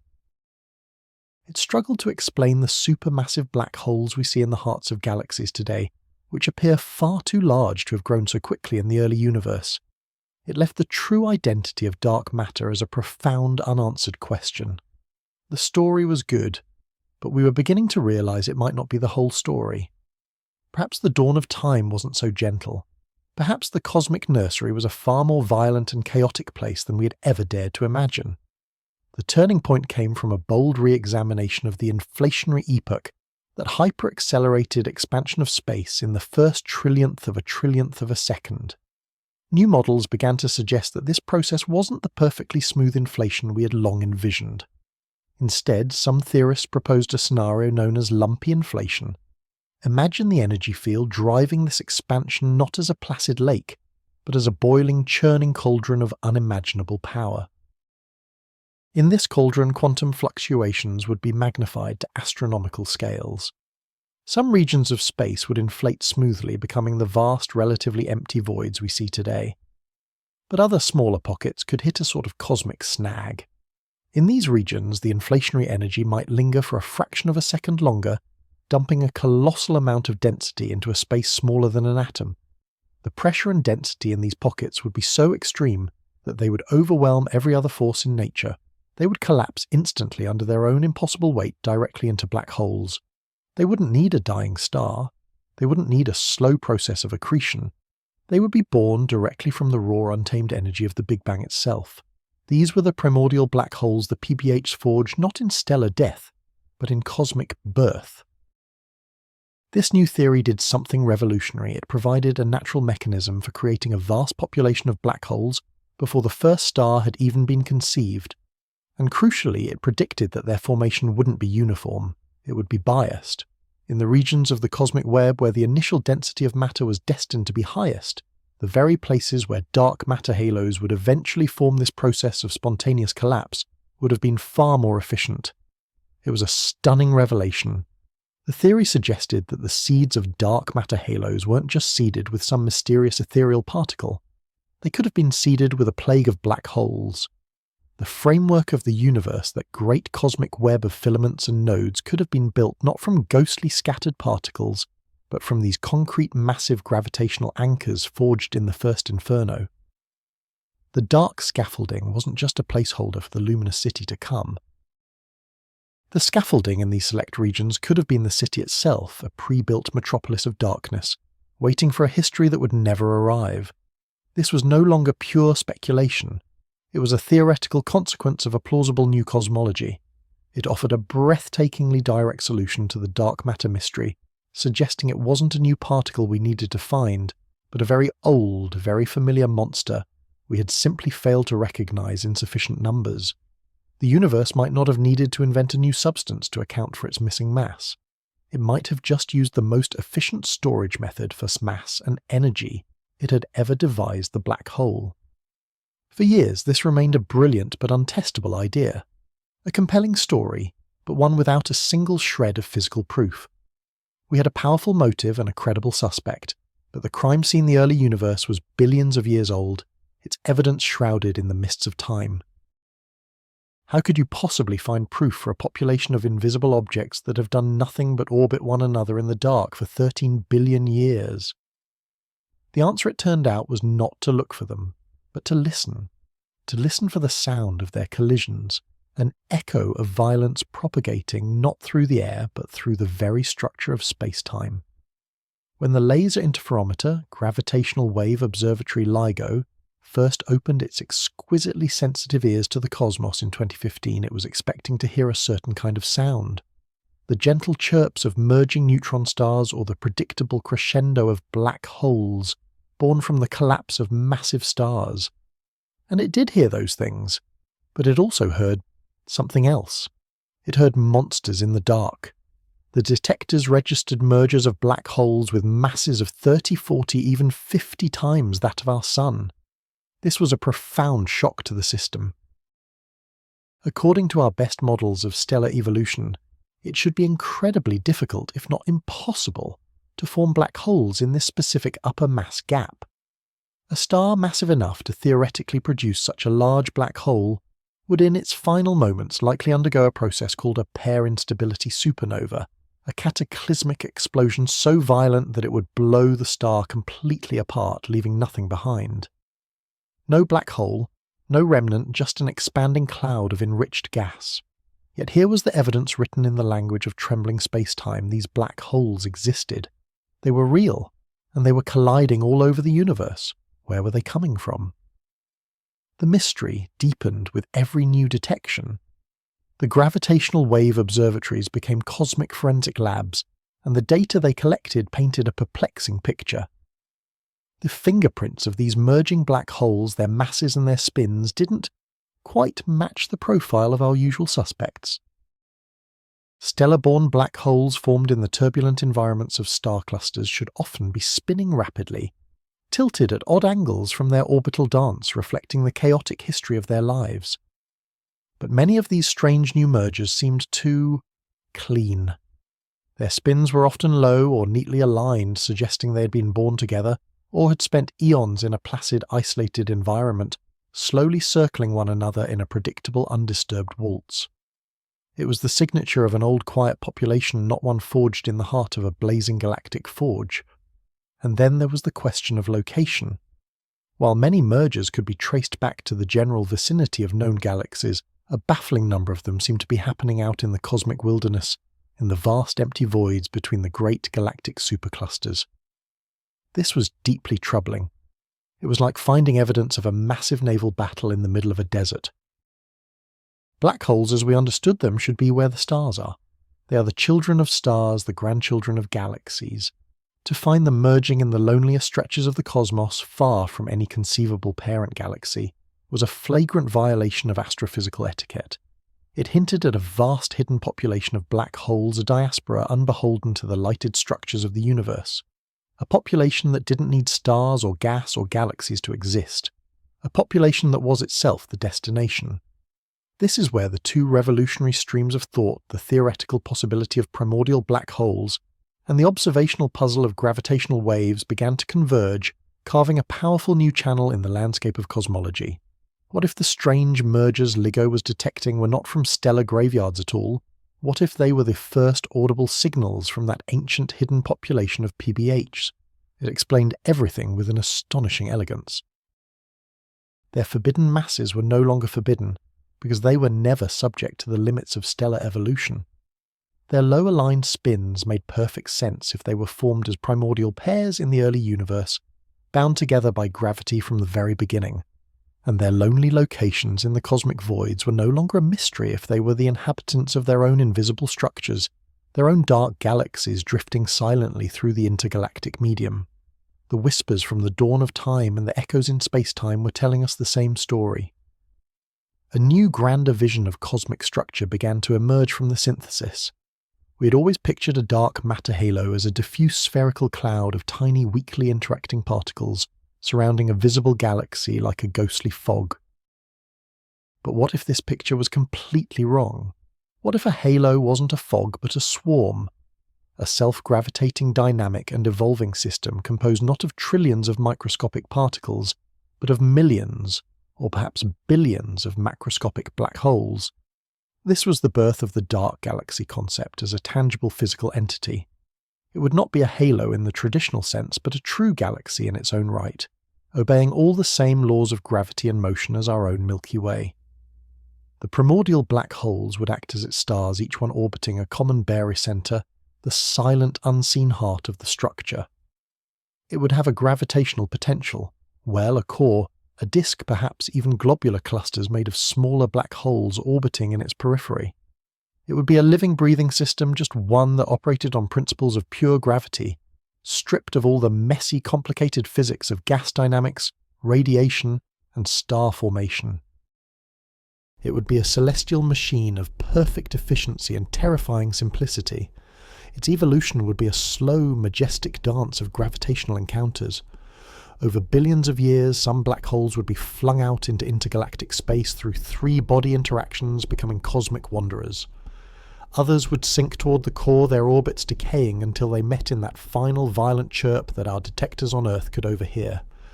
These dark galaxies would be the ultimate cosmic predators moving through the universe as gravitational ghosts. They would be utterly invisible to every telescope we had ever built, blind to every wavelength of a light. And yet their presence would be undeniable.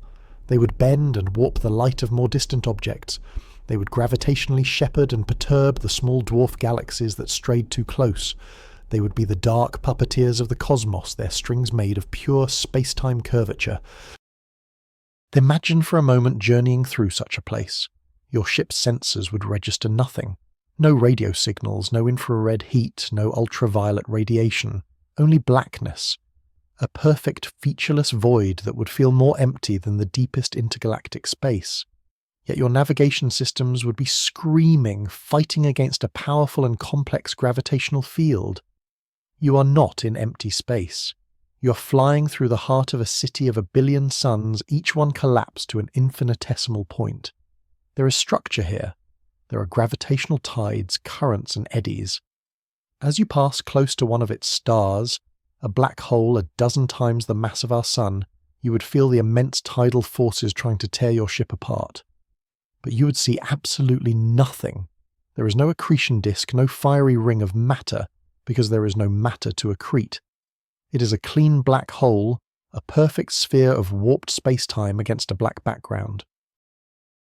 The only light you might ever see would be the brief, terrible flash of a merger, a silent, instantaneous eruption of gravitational waves, and a flicker of high-energy photons from the disturbed vacuum itself, a spark of momentary violence in an eternity of calm.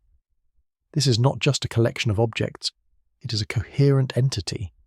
A gravitational gyroscope spinning in the dark its immense collective angular momentum, providing a stability that could persist for trillions of years. It is a cosmic anchor, a reservoir of mass so dense and so dark that it forms the bedrock upon which the lighted universe is built. This powerful, terrifying, and beautiful idea transformed the black hole galaxy from a philosophical curiosity into a concrete physical prediction. It was no longer a ghost story. It was now a target, a testable hypothesis. The question was no longer, could such a thing exist, but had become, how do we find it? We could not search for its light because it has none. We cannot search for its shadow because it is cast against a background of utter blackness. We have to search for the one thing it cannot hide: its gravity. The immense collective gravity of 1 billion black holes gathered in one place would act as a colossal gravitational lens, but it would be a lens unlike any other. A single star or a single black hole creates a sharp, focused point of light, a phenomenon we call microlensing. A normal galaxy full of stars and gas creates a large, smeared and distorted image producing magnificent arcs and Einstein rings. A dark galaxy, however, would do something unique. Its lensing signature would be different. It would be a vast, extended and yet subtly grainy lens.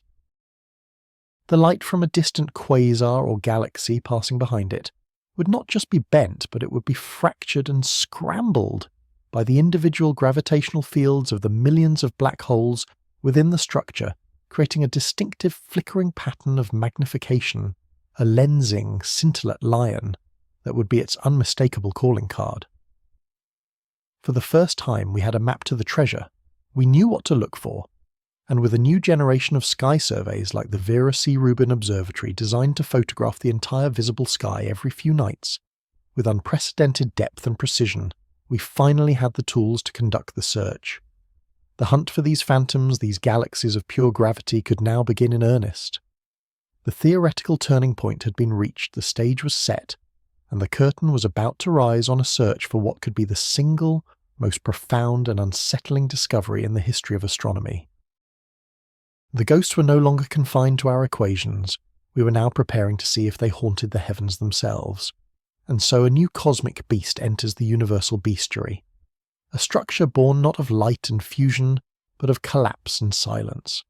A ghost galaxy, a city of endings haunting the space between its luminous cousins. We have sketched its portrait in the language of physics, and we have walked its theoretical boulevards in simulations. But a ghost, no matter how exquisitely described, remains a figment of the imagination until it is seen, or in this case until its presence is profoundly felt. How then do we begin the hunt? How do you track a phantom made of pure gravity, an object whose entire existence is a vow of darkness? You cannot point a telescope at it and expect to see anything, for there is literally nothing to see. No, to find a galaxy of black holes you must learn to see the unseen. You must look not at it but through it. Our first and most powerful tool is a trick of space-time itself, a phenomenon that turns the universe into a grand cosmic lens. Gravity, as Einstein revealed, does not simply pull on objects, it warps the very fabric of reality they inhabit. Light travelling through this warped fabric must follow its curves, and an object with the mass of a galaxy, even one devoid of stars, exerts a gravitational influence so colossal it becomes a lens of unimaginable power. Imagine holding a massive, imperfectly shaped piece of glass up to a distant starlit shore. The lights behind it would bend, stretch, and multiply. A single point of light might be smeared into a luminous arc, an Einstein ring, a perfect circle of ghostly light. Another might appear in 2 or 3 or 4 places at once, phantom images of a single distant quasar. This is gravitational lensing, and it is our primary signpost, the celestial fingerprint left by an invisible hand. Astronomers are masters at spotting these distortions. They scan the skies for these telltale signs of immense unseen mass, and they find them everywhere. These gravitational mirages are, we believe, the primary evidence for the vast halos of dark matter that cocoon every galaxy, including our own. So the challenge becomes one of differentiation. If you were to find a powerful gravitational lens, a region of space profoundly twisting the light from behind it, how could you possibly know whether you were looking at a conventional cloud of exotic dark matter particles, or our far stranger quarry, a concentrated swarm of black holes? The answer lies not in the broad stroke of the lens, but in its texture, its fine detail. A halo made of trillions of tiny diffuse particles would be gravitationally smooth. It would act like a perfectly polished, albeit curved piece of glass. The light it bends would be warped cleanly, elegantly. But a galaxy of black holes is anything but smooth. It is a granular, clumpy, gravitationally violent place. While the collective mass of its millions of singularities creates the grand overarching lens, each individual black hole acts as its own tiny flitting microlens. Think of it as looking through a pane of glass that has been peppered with buckshot. The overall image is still bent, but it is also riddled with countless tiny shimmering distortions. As these millions of black holes drift and orbit within their dark halo, these microlenses would flicker and dance. A distant lensed star wouldn't just be stretched into a static arc. Its light would subtly, erratically, and continually tremble.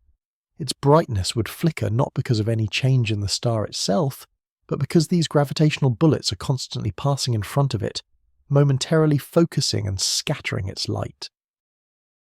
The effect would be a kind of gravitational scintillation, a cosmic shimmer in the lensed image. Observing this effect would require unprecedented patience and instruments of breathtaking sensitivity. We would need to stare at a suspected lens for years, even decades, watching for that subtle, chaotic flickering, the signature of a structure that is not a cloud but a swarm.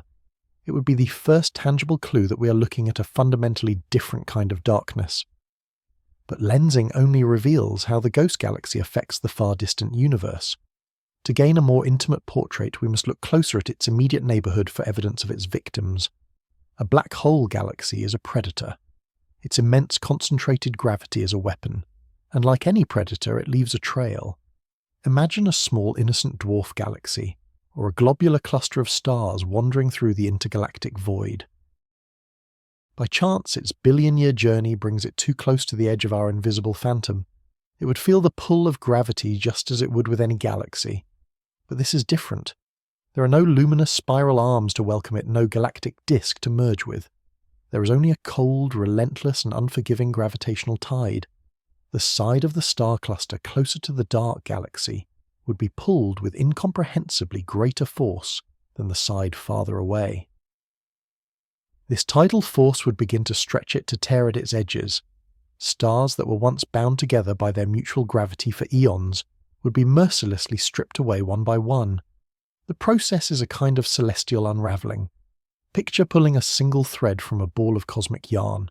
This thread, a stream of liberated stars, would be pulled into a vast sweeping orbit around the invisible mass, a luminous ghost, tracing the path of its captor. This is a stellar stream, and we have seen them before. Our own Milky Way is draped in them, the shredded remains of dwarf galaxies it consumed long ago. They are beautiful ethereal rivers of stars, some stretching for hundreds of thousands of light years across the sky. Finding such a stream in the void with no visible galaxy at its centre would be a profound discovery. It would be like finding footprints in the snow leading to nowhere. You would know with chilling certainty that something was there, something massive enough to tear a galaxy apart. By mapping the exact trajectory of these stolen stars, by measuring their speeds and their chemistry, we could begin to map the shape and mass of the unseen object they orbit. We could calculate its density, its gravitational profile. And once again, the granular nature of a black hole galaxy would leave a unique signature. A smooth, dark matter halo would create a smooth, coherent stellar stream, but a stream orbiting a swarm of black holes would be agitated. The individual gravitational kicks from the thousands of massive singularities passing near the stream would perturb the star's orbits. It would heat the stream up, puffing it out, making it wider and more diffuse than it should be. It might even create gaps and clumps within the stream, evidence of close encounters with these wandering monsters. The stream would not be a serene river, but a turbulent one, a scar left behind by a uniquely violent encounter. It would be another piece of the puzzle, a second witness testifying to the phantom's nature. The warped light from behind and the stolen stars from beside, two lines of evidence pointing to the same dark heart. Yet both of these methods, for all their power, are circumstantial.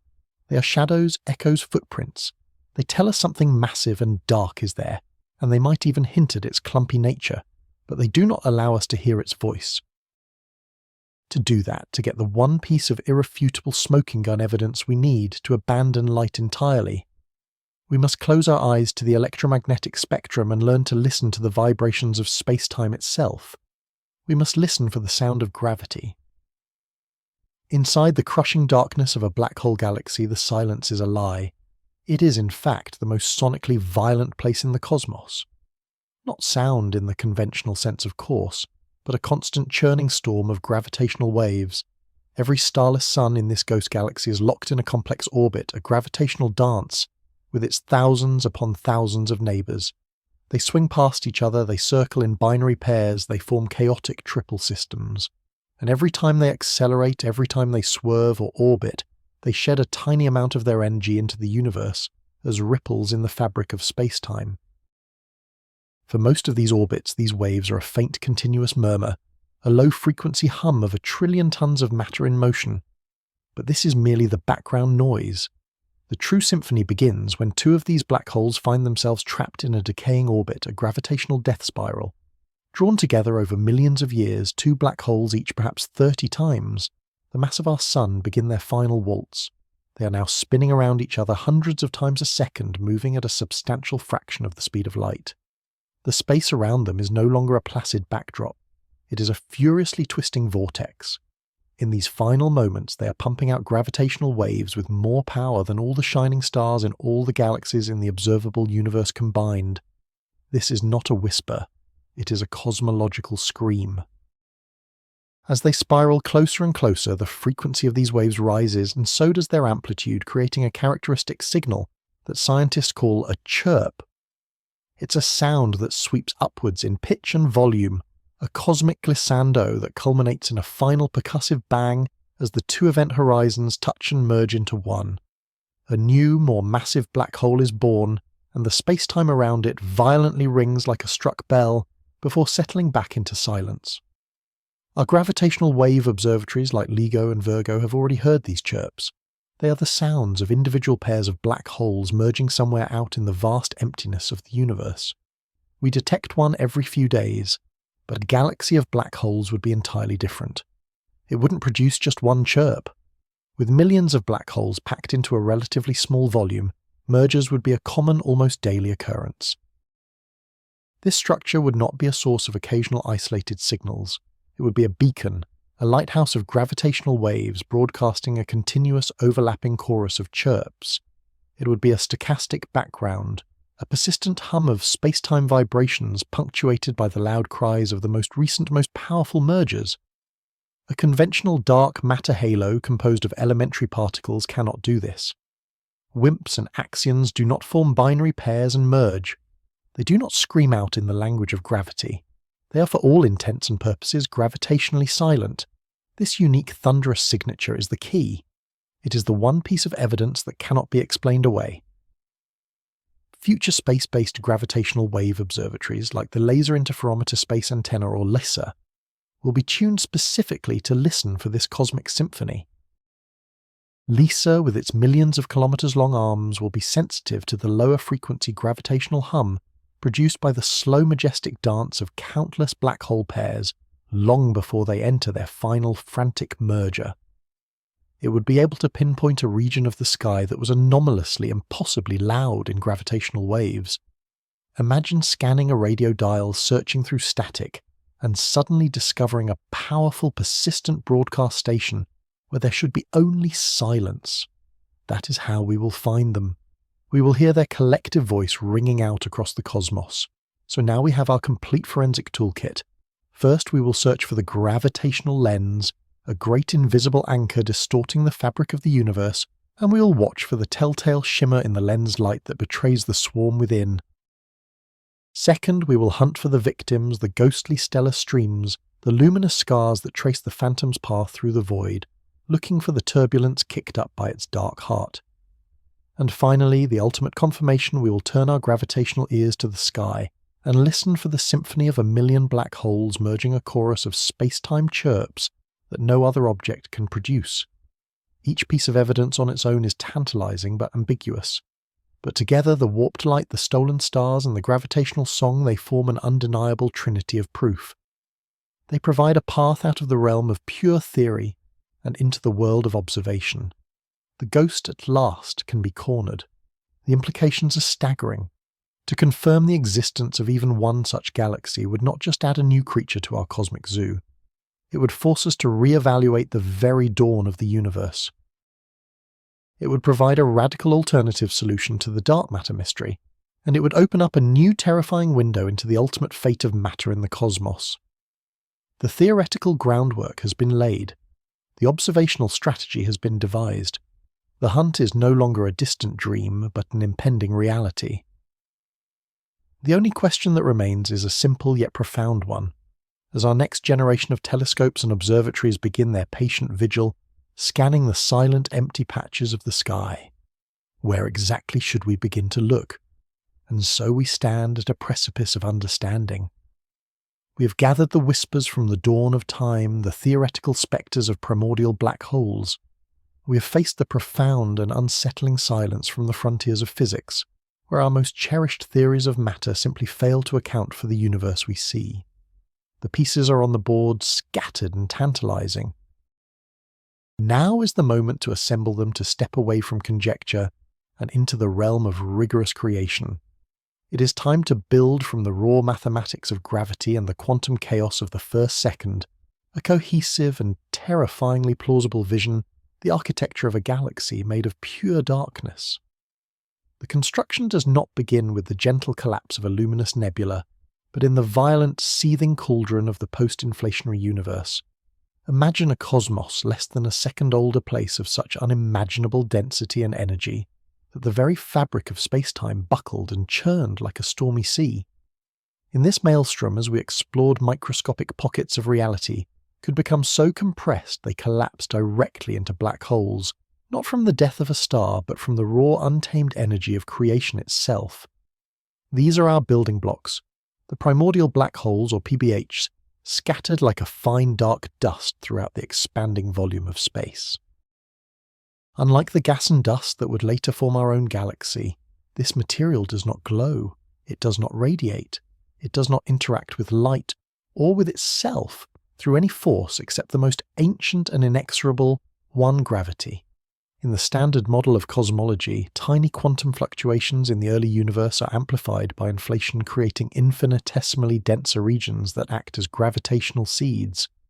Over billions of years, normal matter drawn by these seeds would fall inwards, heating up, igniting into a brilliant conflagration of starbirth that would eventually settle into the majestic spirals we know and love. But what if a region of space was seeded not only with a gravitational anchor, but was also overwhelmingly dominated by our dark dust of PBHs? The simulation begins. The cosmic clock starts ticking. Gravity blind and indiscriminate begins its work. The PBHs, each one a microscopic point of infinite density, feel the subtle pull of their neighbours. There is no gas pressure to resist the collapse. There are no stellar winds to blow material away. There is only the pure, cold, silent calculus of attraction. What the models show us is not a slow, graceful accretion, but a process far more frenetic and violent known as hierarchical clustering. Small clumps of a few dozen primordial black holes form first a frantic gravitational mosh pit in the dark. These small clusters, now possessing a greater collective gravity, hurtle through the cosmic void, sweeping up more lone PBHs and colliding with other clusters. The process is a cascade, an avalanche of darkness. 1,000 points of gravity become a million become a billion, all coalescing into a single swarming halo. It's a city being built without a single light, its architecture defined only by the invisible scaffolding of space-time itself. Without the complex feedback loops of astrophysics, supernova explosions, radiation pressure, magnetic fields, the formation of this phantom galaxy is brutally efficient. There is nothing to halt the inexorable pull inwards. The structure that emerges from these supercomputer models is both alien and strangely familiar. It possesses a dense central core and a more diffuse sprawling halo just like the Milky Way. Yet, it is a ghost image, a photographic negative of a galaxy. Where we would expect a brilliant star-forming nucleus, there is only the most extreme concentration of mass, a place where the density of black holes becomes so great that space-time itself is warped into a treacherous labyrinth. This brings us to the most critical question, one that haunted early theorists for decades. How could such an entity possibly be stable? Surely an object composed entirely of gravitational sinks would be a cosmic time bomb doomed to an immediate and catastrophic collapse. The black holes drawn by their mutual attraction should all rush to the centre and merge into one impossibly vast supermassive black hole. The galaxy would simply devour itself in an instant of cosmic history, but the universe, especially when governed by the intricate dance of gravity, is rarely so simple. The key to its survival, the secret to its eons-long lifespan, lies in a phenomenon called violent relaxation. As the primordial black holes fall towards the burgeoning galactic core, they don't simply plummet straight in. They engage in a chaotic, high-speed gravitational ballet. In a series of breathtakingly complex 3-body, 10-body, 1,000-body interactions, they exchange momentum and energy. Like billiard balls on a warped table, they slingshot past one another. Some are kicked into higher, more distant orbits in the halo, losing energy. Others are thrown violently inwards, gaining that very same energy, only to be flung out again by another close encounter. This process is a fierce and efficient mechanism for redistributing energy throughout the system. It prevents a runaway collapse. Instead of a single monolithic entity, the galaxy finds a state of dynamic equilibrium. It becomes a self-regulating system, a gravitational gyroscope of staggering proportions. The core remains incredibly dense, a seething swarm of black holes in tight frenetic orbits. But the halo remains vast and stable, its inhabitants held in a delicate balance between their inward pull and the orbital velocity they gained during that initial violent relaxation. The galaxy does not consume itself. It learns to live with its own infinite appetite, caging its own voracious nature within a stable, invisible architecture that could persist for trillions of years. Imagine floating in the heart of this metropolis. There is no starlight, no nebulae, no planets. The only sensation is the silent, powerful tug of gravity shifting and pulling from every direction at once. The darkness is not empty, it is full. It is a palpable presence, the weight of 1 trillion collapsed worlds. It is a structure of pure geometry of warped space-time, a silent, enduring monument to the power of gravity unleashed. Here in this ghost galaxy, the universe's most destructive objects have become the building blocks of its most stable and massive creations. And within this stable, silent city, a slow, patient, and constant form of violence is always unfolding. While the galaxy as a whole is in equilibrium, the lives of its individual citizens are not. In the crushing density of the core, and even in the sparser regions of the halo primordial, black holes are inevitably finding each other. Two black holes, perhaps born fractions of a second apart at the dawn of time, might spend 13 billion years in a slow, graceful dance across the galactic stage, their orbits gradually drawing them closer. This is the gravitational waltz. For eons they circle locked in an invisible embrace. But this is not a perpetual dance. With every pass they radiate a tiny amount of energy, not as light, but as ripples in the fabric of space-time itself, as gravitational waves. This slow bleeding of energy is the relationship's death knell. It seals their fate. As they lose energy, their orbits shrink. They spiral closer and closer, faster and faster. The slow waltz becomes a frantic tango, then a violent, inescapable vortex. In the final milliseconds of their existence as separate entities, they are whipping around each other at nearly the speed of light, warping space-time so violently that the waves they emit become a crescendo, a cosmic scream that travels across the universe. Then silence. They merge. A single, slightly larger black hole remains its surface quivering like a struck bell, shedding the last vestiges of the collision as a final burst of gravitational waves before settling into the eternal quiet of the phantom city. This is the only form of activity this galaxy knows. Not the light of a supernova, but the shudder of space-time. Not a stellar flare, but the final violent union of 2 points of eternal darkness. And this is not a rare event. In a galaxy populated by 1 quadrillion of these objects, these mergers are happening constantly. Not 1 or 2, but thousands, perhaps millions at any given moment.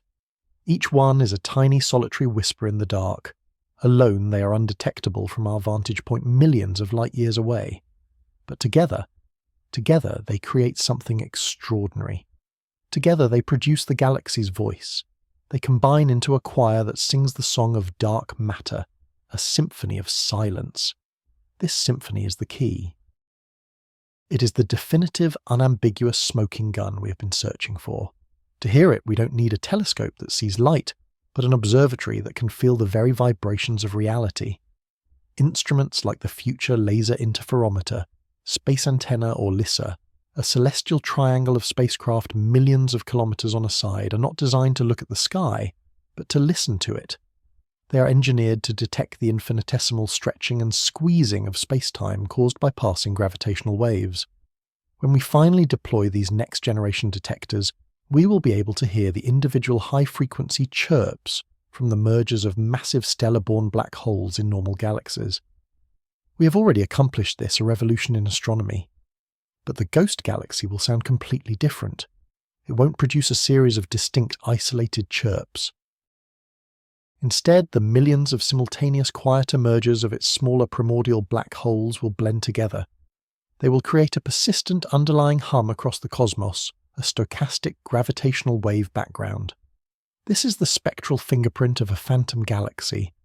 It is a unique signature encoded in the language of gravity itself. The models predict a very specific spectrum of frequencies for this background noise. The frequency depends on the mass of the primordial black holes, and the amplitude, the sheer volume of the hum, depends on their density and merger rate.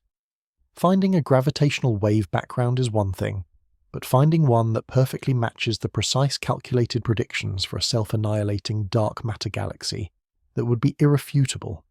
It would be like standing in a silent room and suddenly hearing the unmistakable ambient hum of a distant unseen city. We would have heard the voice of the invisible. But the cosmos may offer us an even more direct visual confirmation, a way to trace the outline of the ghost itself. The evidence would come from a different kind of observation, one based on the most fundamental prediction of Einstein's theory of relativity, that mass bends light. An object as massive as a galaxy creates a profound warp in the space-time around it, acting as a colossal natural telescope known as a gravitational lens. We see this all the time.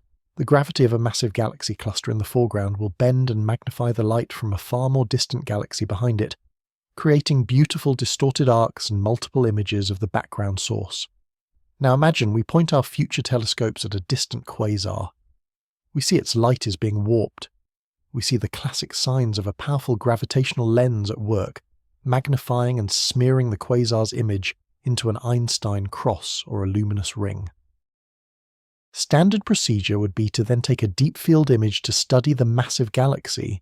We know must be sitting in the foreground the object whose gravity is bending the light. But in this case, when we look, we would find nothing. Absolutely nothing. No stars, no gas, no dust. Just an impossibly perfect, impossibly empty patch of black sky, sitting exactly where a trillion solar masses of matter ought to be. We would be staring at a lens made of pure, invisible mass. We would have photographed the shadow of a ghost. This discovery, a dark lens of immense power, would provide the spatial coordinates, the where, to complement the gravitational wave signal's what. And it gets even more specific. Future precision astrometry missions charting the exact positions and movements of billions of stars could detect an even subtler effect. As our line of sight to a distant star passes through the halo of this phantom galaxy, the individual primordial black holes, though tiny, would each act as a microlens. They would cause the background star's light to momentarily flicker, to brighten and dim, in a characteristic way that can be distinguished from intrinsic stellar variability. A normal galaxy's dark matter halo, if made of undiscovered particles, would be a smooth distribution of mass and would produce no such effect. But a halo made of countless discrete massive black holes would create a faint constant and statistically unique twinkling in the stars that lie beyond it. It is the final piece of the puzzle. The gravitational wave background tells us the city is humming with activity. The dark macrolensing shows us precisely where the city is, and the widespread microlensing confirms that the city is indeed built from a trillion discrete dark bricks. This is no longer a fever dream on a theorist's blackboard. We have moved beyond speculation and into the realm of a testable, falsifiable hypothesis. We have built a complete self-consistent model of a galaxy of pure darkness, from its violent birth in the primordial chaos through its long and stable life, as a gravitational gyroscope to the constant hum of its self-annihilation through black hole mergers. And for each stage, for each characteristic, we have identified a unique observable signature, a specific fingerprint that no other theory of dark matter can replicate. The theoretical framework is complete. The observational path is laid out before us. We now know exactly what we are looking for. We have drawn a map that leads to the shores of a new continent of cosmology, a dark shore we have until now only been able to imagine. The instruments that will allow us to read this map are being designed, built, and prepared for launch. We are on the verge of being able to not only ask the question, but to force the universe in no uncertain terms to give us its answer. We're ready to go hunting for ghosts. And so the silhouette of this impossible structure recedes into the darkness of our imagination. We are left with the lingering echo of a galaxy with no light, a phantom metropolis built not from the nuclear fires of suns, but from the silent, voracious pull of countless black holes. It is a concept that feels torn from the pages of mythology, a cosmic underworld charting its own gravitational destiny, utterly indifferent to the starlit universe we call home.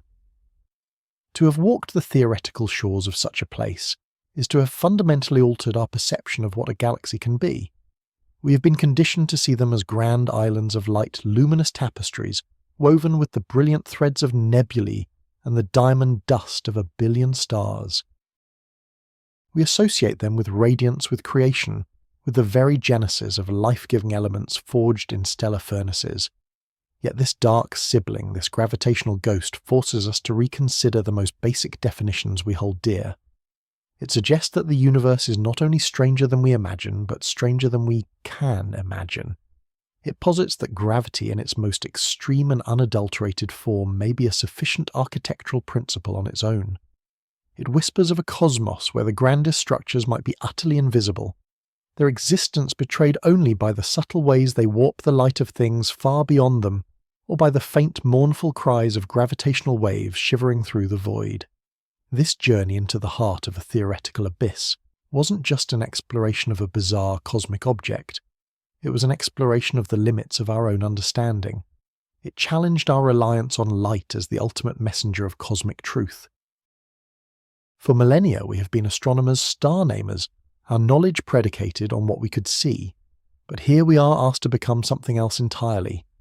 We must become gravitational cartographers, listening for the tremors in space-time mapping the unseen contours of a dark landscape. We must learn the language of absence to read the story, written in the bending of light and the subtle dance of distant galaxies. The black hole galaxy is more than a hypothesis. It is a profound philosophical provocation. It asks us what else is out there hidden in plain sight, veiled not by dust or distance, but by its own fundamental nature. What other cosmic architects are at work building structures from ingredients we have yet to name, following blueprints that defy our current physics. This phantom city of singularities serves as a powerful, humbling reminder that the universe has no obligation to make itself visible to us, no duty to conform to our aesthetic or intellectual expectations. It simply is in all its magnificent and sometimes terrifying diversity. Our speculative odyssey to this place did not begin here in the depths of pure theory. It began with a much more immediate and persistent cosmic enigma, a shadow that has stretched over astrophysics for nearly a century. We started with the gentle, almost imperceptible motions of our own cosmic backyard, with the stars on the outskirts of galaxies like our Milky Way. We saw them moving too fast, orbiting with a speed that defied the visible matter we could account for. It was as if a powerful unseen hand was gripping the galactic disk, refusing to let its stellar children fly off into the intergalactic void. This was the first great clue, the first tug on a thread that would lead us to the most outlandish of possibilities. We called this unseen influence dark matter, a name that perfectly captured both its mysterious nature and our profound ignorance.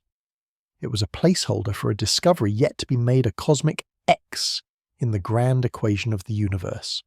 For decades, the search for the particle or particles of dark matter has been a central drama in modern physics. We have built vast sensitive detectors deep underground, shielded from the cosmic ray noise, waiting patiently for the whisper of a WIMP, a weakly interacting massive particle, to finally reveal itself. We have pointed our most powerful telescopes at the sky, hunting for the faint signature of its annihilation, a flash of gamma rays that would signal the end of a long and frustrating search. But the underground caverns have remained silent. The sky has offered no definitive confirmation. The shadow of dark matter has only deepened, its gravitational effects more precisely mapped, yet its fundamental identity as elusive as ever. It was this enduring mystery, this persistent silence from the particle world, that forced scientists to pivot, to turn their gaze toward a more radical and in some ways more elegant solution. What if dark matter wasn't a new exotic particle at all? What if it was something we already knew existed, something born in the most extreme conditions imaginable? This question led us back in time to the very first moments after the Big Bang. In that cauldron of unimaginable energy and density, before the first atoms had even formed, tiny fluctuations could have caused pockets of the nascent universe to collapse directly into black holes. These would not be the stellar remnants we are familiar with, the corpses of giant stars. These would be primordial black holes forged from the raw stuff of creation itself, a population of ancient silent wanderers scattered throughout the cosmos before the first star ever ignited. Suddenly the puzzle pieces began to fit together in a new and startling way. These primordial black holes would be gravitationally powerful, yet electromagnetically invisible. They would not interact with light. They would not decay.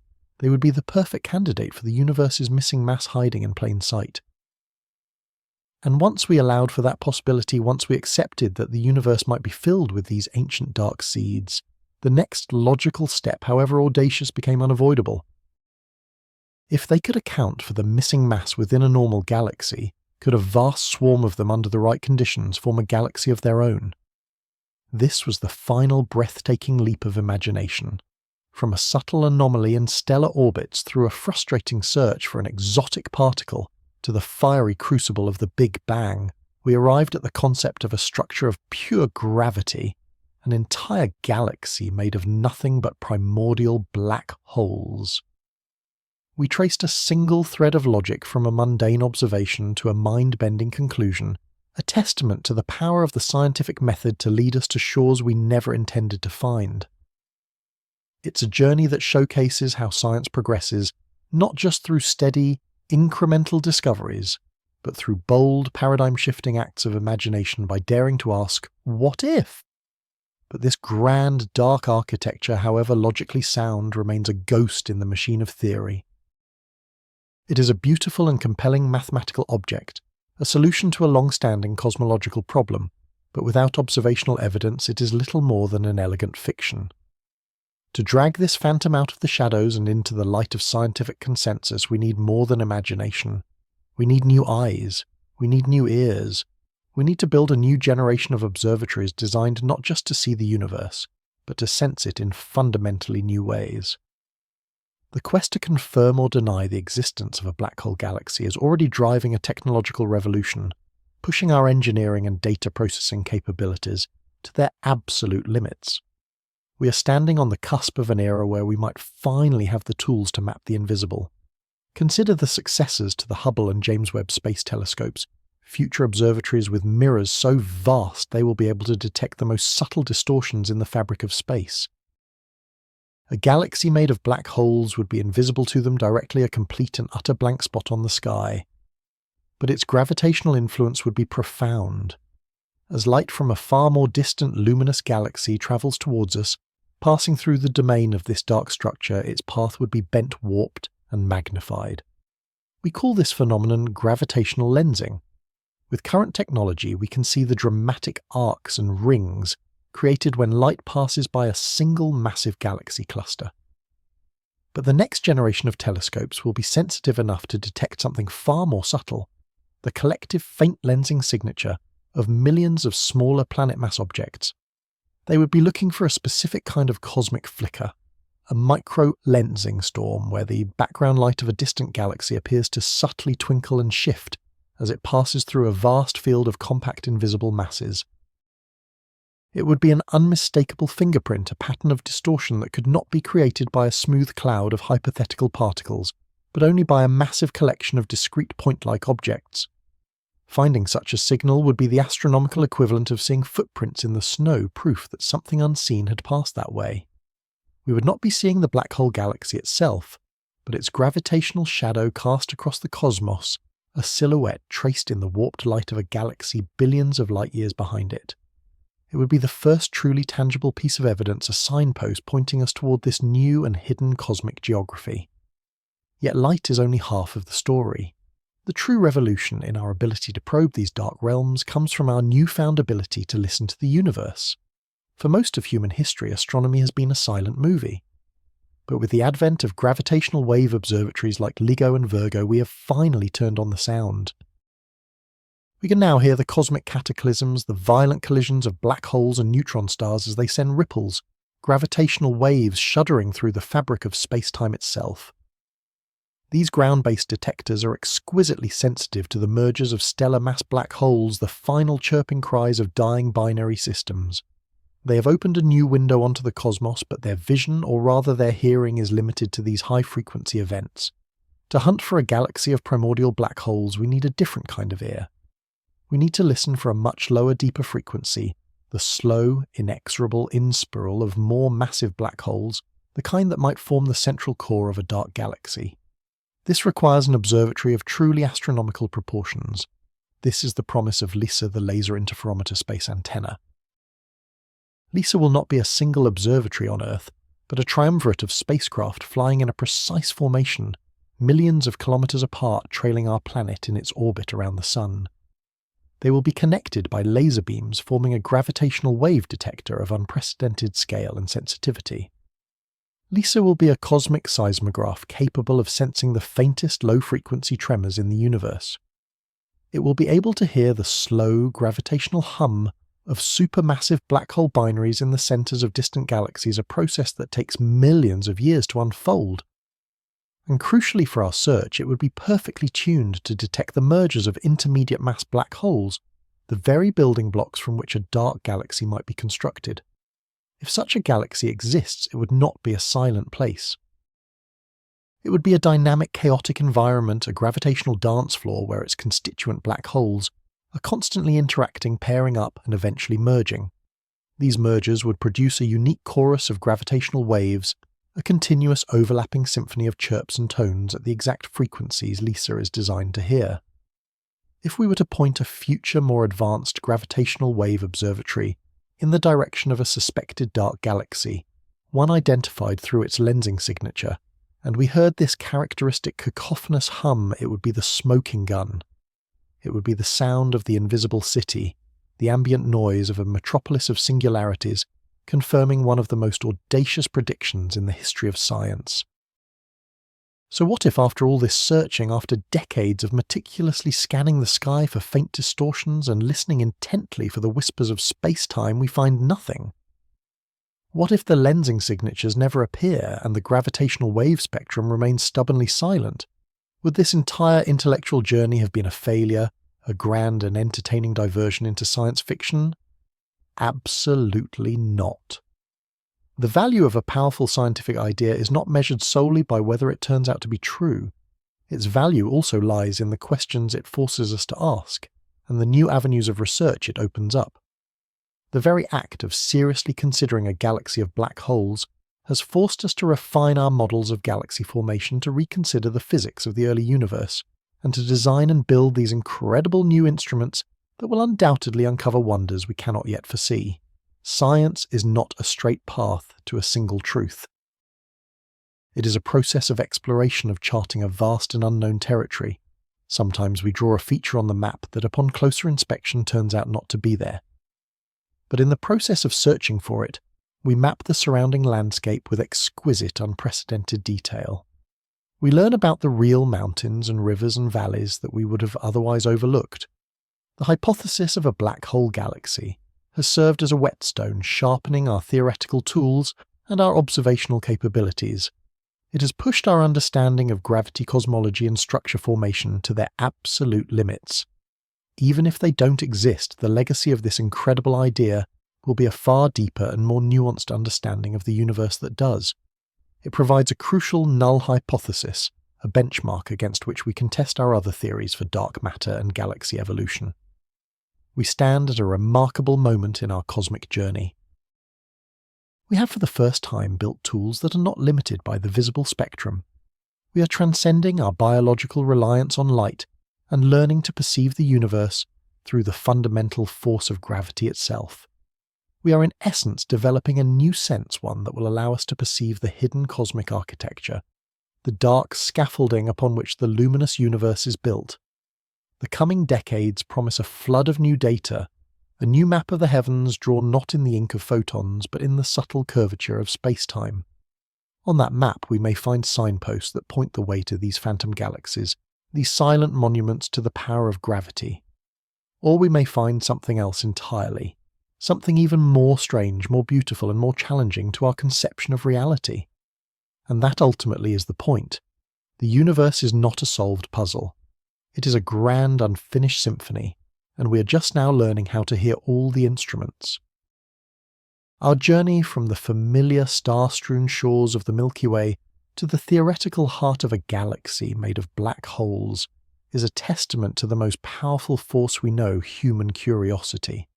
It is the engine of science, the restless urge to look over the next hill, to peer deeper into the darkness, and to ask the most profound and audacious questions we can muster. What else is out there?